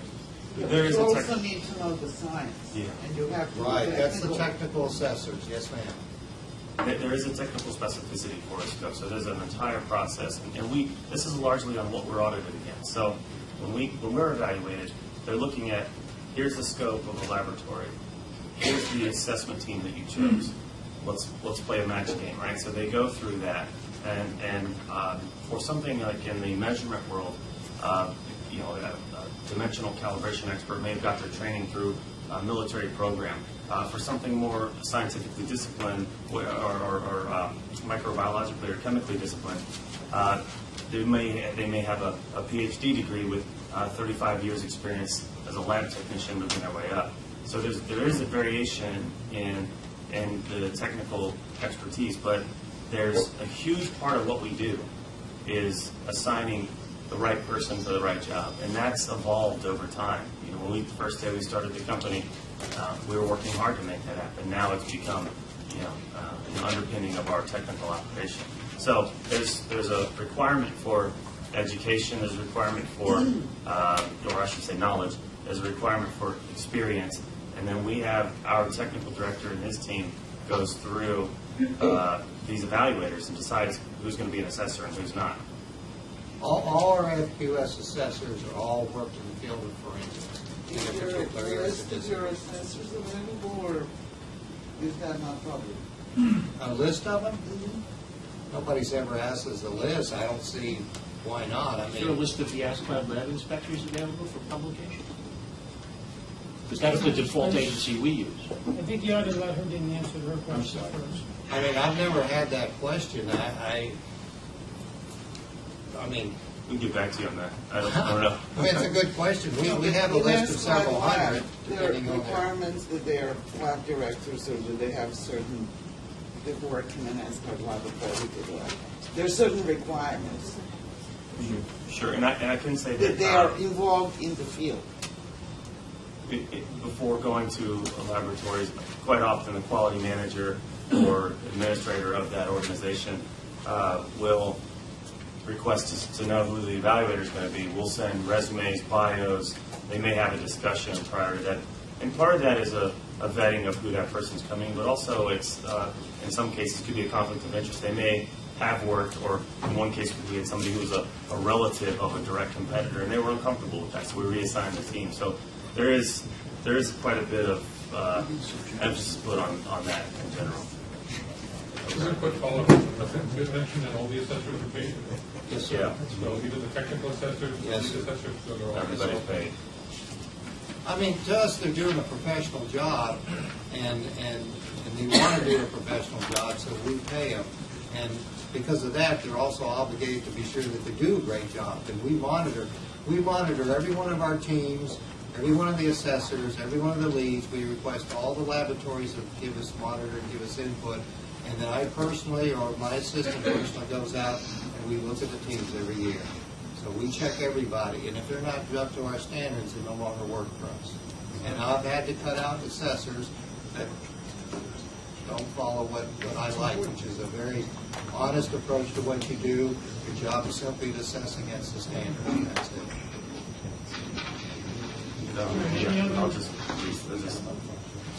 We're board governed. They provide a strategic and fiscal oversight, made up of all different folks from many walks. Quite a few federal agencies are on our board. I'm going to skip through our ANAB brand. I know we've got about 4 minutes left. I'll just say that we're built on 1711. The organization is.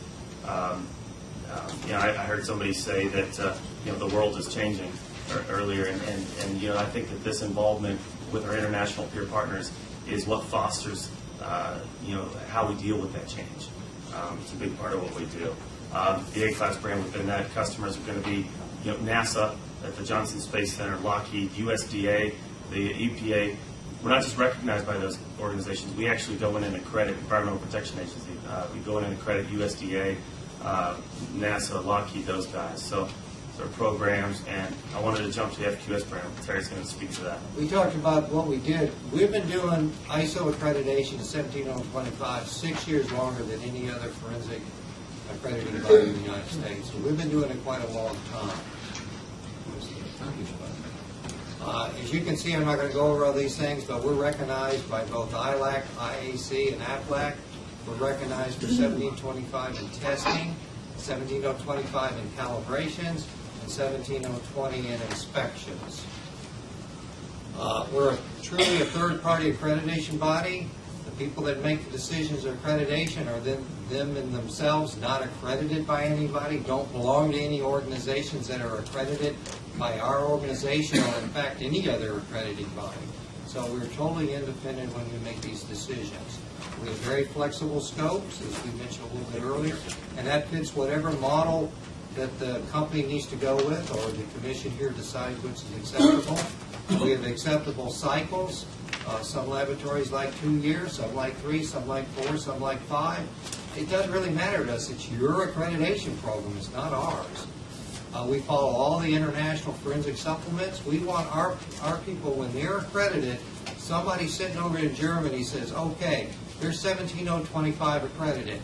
Well, that's part of the issue. Then they say, well, who accredited you? And they'll say FQS. And they say, well, we know that FQS follows the very same rules we do. And that's the whole purpose of accreditation, is recognition and the ability that people have confidence in your report. We have a proficiency test program. We've been enforcing the uncertainty of measurement since 1999. ISO says that you must have an uncertainty measurement program. Every measurement you take has an uncertainty, and we've made all our laboratories, including our toxicology lab, do measurement uncertainty. And as we mentioned, we have experienced forensic assessors.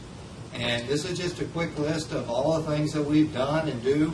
We currently do these things. Sometimes these things are a little bit out of maybe some of the traditional forensic laboratories that you do here in New York, but a lot of other laboratories that are in other states do this. For example, paternity testing does. We do morphology, we do anthropology, do a lot of field sampling. We actually accredited cousin of the forensic crime laboratories is the laboratories that do horse racing testing and animal testing on that.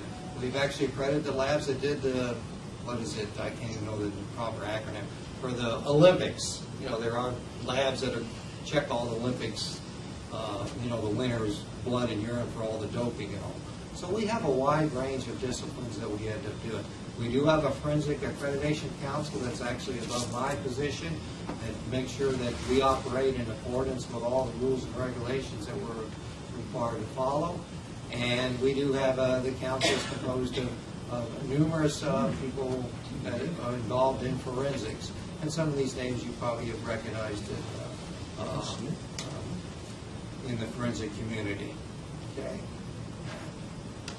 So So that's, just let you know, FQS is able to perform it. We are a very top-notch forensic accrediting body in 17025 in testing, which is what you do here in New York. We would like you to consider that us as an additional accrediting body to your organization. We're willing to work with the commission any way you want to. We're willing to add additional requirements if you like. It's your forensic program, and you're using the basic model of ISO 17025 and building on it. That is perfectly fine with us. Like I said, it's your program. This is what we accredit to. Does anybody have any questions of us? Yes, ma'am. Wondering if we can see some of the forensic labs, as we define forensic, that are accredited by. We can get you a list. I can't remember if we sent a list in the CD document or not.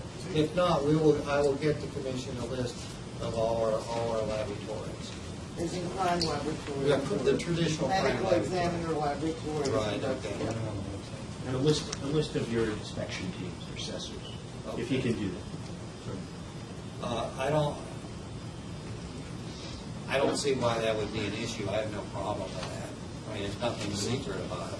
And a list of the traditional crime labs. So I can do that. We can get that to you the first part of next week. Do you know if any medical examiners' offices, laboratories are Accredited by you? Yes, ma'am.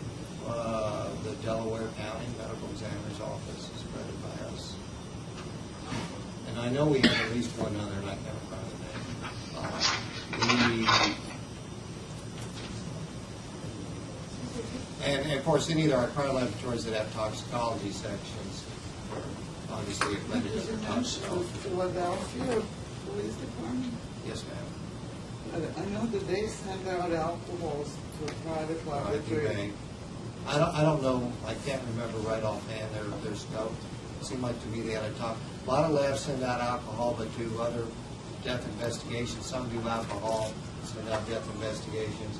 And an awful lot of forensic laboratories don't do toxicology in general because it's usually under the health department or the medical examiner labs. Can we just include on that list how long they've been accredited? Yes, ma'am. Dr. Jenny, did you have a question? Yeah. Have you ever suspended a lab's accreditation based on poor performance in PT? I'm sorry, can you repeat that question?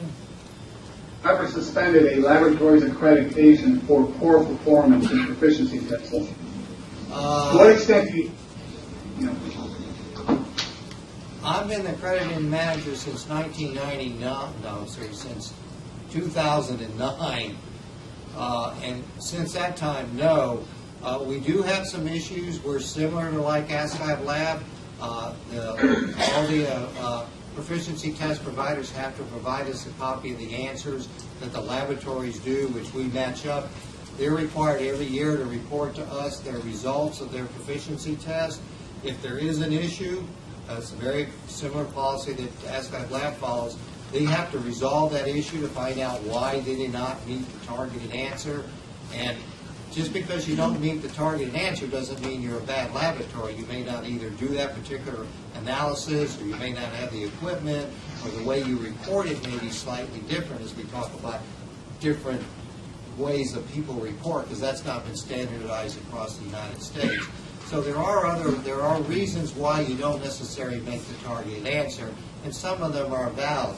When there is a legitimate issue because of a proficiency issue, the laboratories have to justify, by doing the corrective action process and root cause analysis, why they didn't meet it and what corrective actions they take, and then demonstrate that successfully completed their proficiency test. And I know as our two organizations have become one, the A-Class brand has absolutely suspended organizations for lack of PT. I'd say that the three biggest tripping points of a laboratory in our experience has been traceability, proficiency testing, and measurements of uncertainty.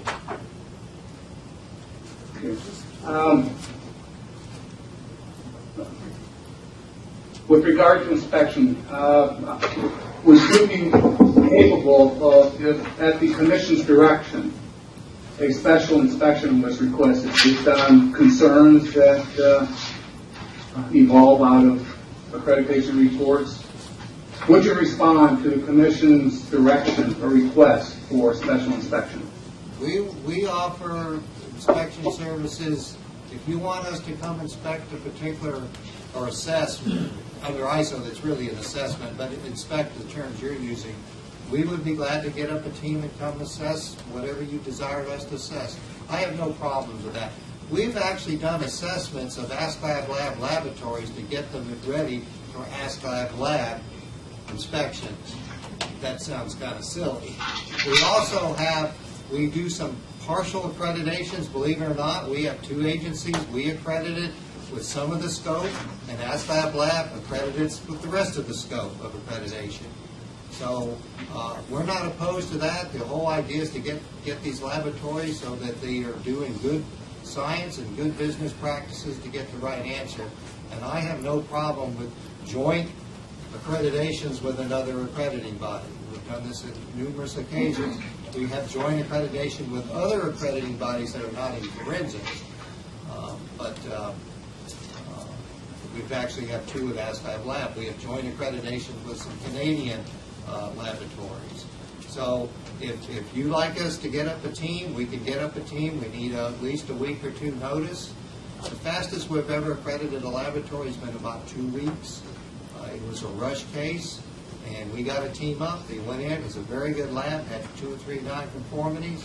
They were resolved. We grant our accreditation as soon as the process is complete, so there is no time frame loss. The moment all the nonconformities are resolved and the reports are sent back to FQS and they've been approved, we grant the accreditation. So we're granting accreditations as we speak. In fact, I'll grant one later this week. The reports and the nonconformities were all successfully completed last week. Towards the end of the week, I'll actually grant the accreditation. We'll issue the certificates and the scope of accreditation. So that's the flexibility our company has. There's no project that's too big for us. We have enough resources to do anything within a very quick time frame. You allow labs to drop specialties from their accreditation based on non-compliance and difficulty in achieving compliance. You may withdraw a particular section of scope. Correct. I've had laboratories withdraw areas of the scope of their accreditation, not for that reason, but for the lack of doing any samples over a period of time.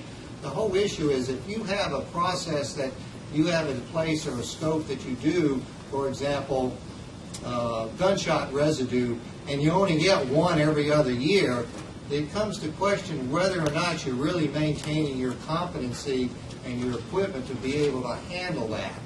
And for a laboratory to do that requires an awful lot of resources to make sure that people are competent and tested every year, make sure their equipment is operational, and make sure that they do that and are retrained or reevaluated just prior to the analysis. So sometimes laboratories do decrease their scope by dropping the scope of accreditation. Now, if a laboratory has an issue, for example, with DNA, and they fail in DNA, we will withdraw the accreditation of the whole laboratory. I mean, that's a concern. We do have instances where a laboratory may be poor performing in a specialty and it opts to drop that specialty. That's not addressing root cause. It's a quality system, quality management problem. But, the problem specialty at that point in time is simply removal of accreditation. That's not solving the root cause. Right. Yeah. I mean, if you're going to drop something, you need to decide, is this systemic and in the rest of my system? And that has to be resolved no matter what.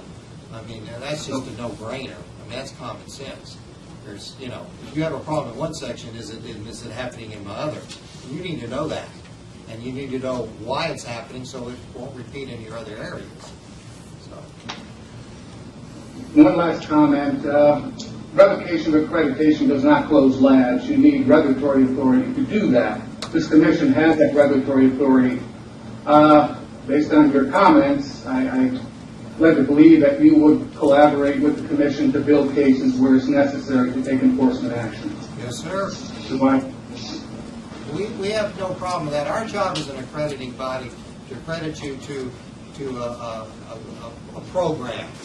And in this particular case, this commission is going to help define what that program is. If you don't meet the requirements of the program, you should be accredited, period. And we will revoke that international recognition of accreditation, because that's what we can do, and then the commission can follow up with whatever it needs to do on your end. I mean, we don't run your business, you guys run your business. Thank you. I have a question about your PT providers. How do you choose them? Okay. Very shortly, I'll explain. Right now, ILAC is going to require all PT providers to become ISO 17043 accredited, period. They're going to give them only a couple of years to do that. And CTS and CAP have already approached A-Class because they are a 17043 accrediting body to accredit them to 17043. So we're sort of prohibited by ILAC to publish any, quote, approved, pre-approved proficiency test providers because they're not 17043. If we do, we're in jeopardy of losing our recognition by ILAC. So this is a way of ILAC's forcing this issue to make sure this part of the accreditation process is going to be complete. We will look at each individual accrediting body, each individual accredited agency. They have to submit to us the agencies that they want to use as a proficiency test provider. We'll evaluate them whether or not they meet at least the minimum. ILAC used to be Guide 43 standards, or actually ISO 17043. Most of them sort of do, they just don't have the recognition. So we used to have a published list, but we don't. Our list was almost identical to ASVAB Labs, except for we have a couple more proficiency test providers that were actually 17043 accredited. I don't know if that's trying to shorten up my answer, but the whole world's evolving in the accreditation process, and we're trying to keep up with it. And in fact, I've actually gone up in Albany and assessed your, I forget what it is up in Albany, Health Department, their toxicology PT provider. I thought you were going to say the government. Thank you, I appreciate the presentation. Thank you, Sam. Thank you. Well, I'll send, do I send that to? Maybe send it to us, and you get it to myself. We'll get that information hopefully by the end of the week for you. Thank you. Appreciate it. Thank you. Could ask Dr. Jones and or Mr. Goldberg to come back up for a minute. I apologize. Dr. Goldberg. Dr. Oh, okay. The next item we have deals with the review and investigation of a complaint against the Office of the Suffolk County Medical Examiner and Toxicology Laboratory. And in the materials, we do have a report that you provided us dated November 21st of 2012. Does anyone have any questions with regard to that report or regard to the investigation?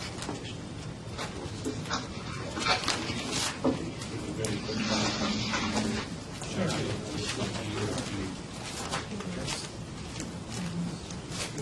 They have a PowerPoint prepared. Does anyone feel that we need it, or is everyone satisfied with the report that was in the materials?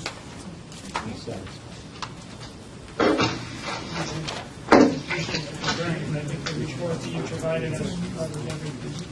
I just want to make sure, can we go back to Albany and just make sure everyone in Albany is okay? Can the people in Albany hear me now? Good. Yeah, we can hear you. All right, does anyone there have any questions? No. Okay, thank you. Thank you. I believe that if I'm following correctly, that takes us to laboratory disclosures. The first item deals with the New York State Police Forensic Investigation Center. You want us to come back to you? No, we're time.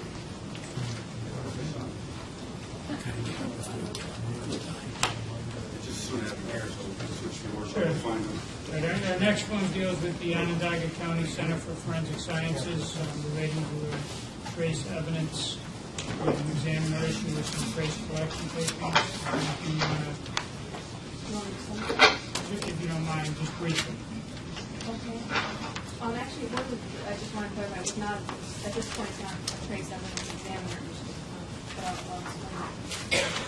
So, back in the end of 2011, December 2011, we had a case, there was a burglary, a bank robbery case. And one of the items that was submitted was a mask, sort of a neoprene mask. And it was requested for forensic DNA and for trace. So it went to the trace evidence examiner where she used a tape lip and collected hairs and fibers from that mask and put that tape lip inside the packaging of that item of evidence, which is what we typically do. The evidence was then transferred to the DNA examiner.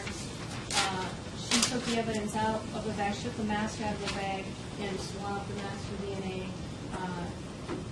And in her notes, she noted that the trace evidence examiner's tapings were inside the bag. The evidence was resealed and sent back to the agency. The results of that were that we, on the mask, there was a mixture of two individuals, and we reported that result out. A couple months later, a suspect was developed, the known standard was submitted to the lab, and the known standard was compared to the mask, and it turns out it was a mixture of two people, so the suspect was included as a possible contributor, and the CPI for that was 1 in 288 million. Case went through the local courts, and there were some issues Can you with give that. that number? I'm sorry, Kathy. Is that based on the mixture? That or was is a that based? CPI Of the probability of suspect? inclusion. Probability of inclusion. So no probability of inclusion in the mixture. You're not talking about the frequency of the genotype of the No. suspect. No, it was the probability of the inclusion was 1 in 288 million. The case eventually went to the U.S. Attorney's Office, and it got bumped federally, and the U.S. Attorney was reviewing the documents and had other evidence, but didn't feel like the 1 in 288 million was sufficient for his case. He's a Fed. So he called the lab and asked if we could, he noticed there was a trace evidence examiner's report that hairs and fibers were collected. He said, would it be possible for you to examine if there are hairs there, and if there are hairs with roots, if you could do DNA, perhaps you would get a single source profile matching the suspect. So we said, well, we can try that. So we recalled the evidence back to the lab, and we asked the trace examiner. She got it first because she would examine the hairs for us at that time to see if there are hairs with roots. And when she opened the package, the trace taping was not inside. The evidence appeared as if it had been sealed last by the DNA examiner. It doesn't look like it had been opened initially. So the trace examiner, her supervisor happens to be the DNA examiner that did the DNA analysis, so she immediately contacted her, and they looked, obviously, tried to figure out what could have happened, did all sorts of things. She went back to her notes, traced back to look at other cases she was working on at the time to see if for some reason it was put in the wrong place, when you see it with the DNA swabbing, it was not. So at this point, we really can't locate those hairs. I will tell you that it became a moot point because in addition to that, the prosecutor had asked us to, there were some other items in the case. There were some gloves from the crime scene as well as a pair of jeans. The gloves and the pair of jeans, a DNA profile was developed, did match the suspect. I should say, I wanted to make sure I throw in there that when we realized the evidence was missing, we did alert the prosecutor to let him know. The case was in the process of going to trial, and he told us he did alert the defense attorney about that. The case is since at this time played out.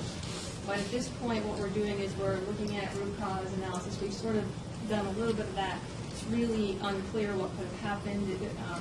Is it possible that somehow when she was repackaging that the trace taping fell out and then it was accidentally discarded? I mean, that's one theory we have. We're not really sure. It seems to us as sort of a one-off. We're not really sure what could have happened.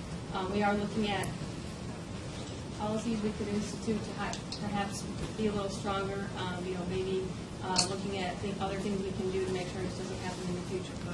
And we're also, as a corrective action, going back and we're calling back some other items of evidence from other cases that this analyst had worked to make sure that those trace keepings are also inside. You know, we're basically doing a review of our case work to see what's happening. And that's where we're at. Thank you. Any questions? All right, thank you. The next item on our agenda is the New York State Police disclosure with regard to a fire in the walking freezer.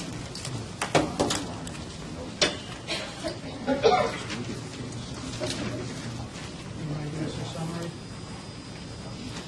We had on July 17th, a small fire that was discovered during work hours in a freezer. It's fortunate that it was discovered during working hours. 3 pieces of evidence. It was a freezer where post-analytical evidence was stored in the DNA section. There were 3 pieces of evidence, 3 containers that were damaged by the fire. In 2 of the cases, none of the evidence didn't burn through to damage any of the evidence. In a 3rd case, which was a burglary case, a DNA case, that there were 3 swabs from a ladder that sustained some charring. These are, again, post-analysis. There was no profile developed from this evidence. We had the State Fire Service come in and do an investigation to determine the cause of the fire. There was a failure in the light fixture, what they called the U fixture, where a fluorescent bulb slips in. They don't have a reason for that, but that fixture failed and started a fire in the freezer. The fixture's been replaced. The customer was notified of the damage to this evidence. There's no suspect in the case. We're replacing similar fixtures throughout the laboratory. Any questions or? No, thank you.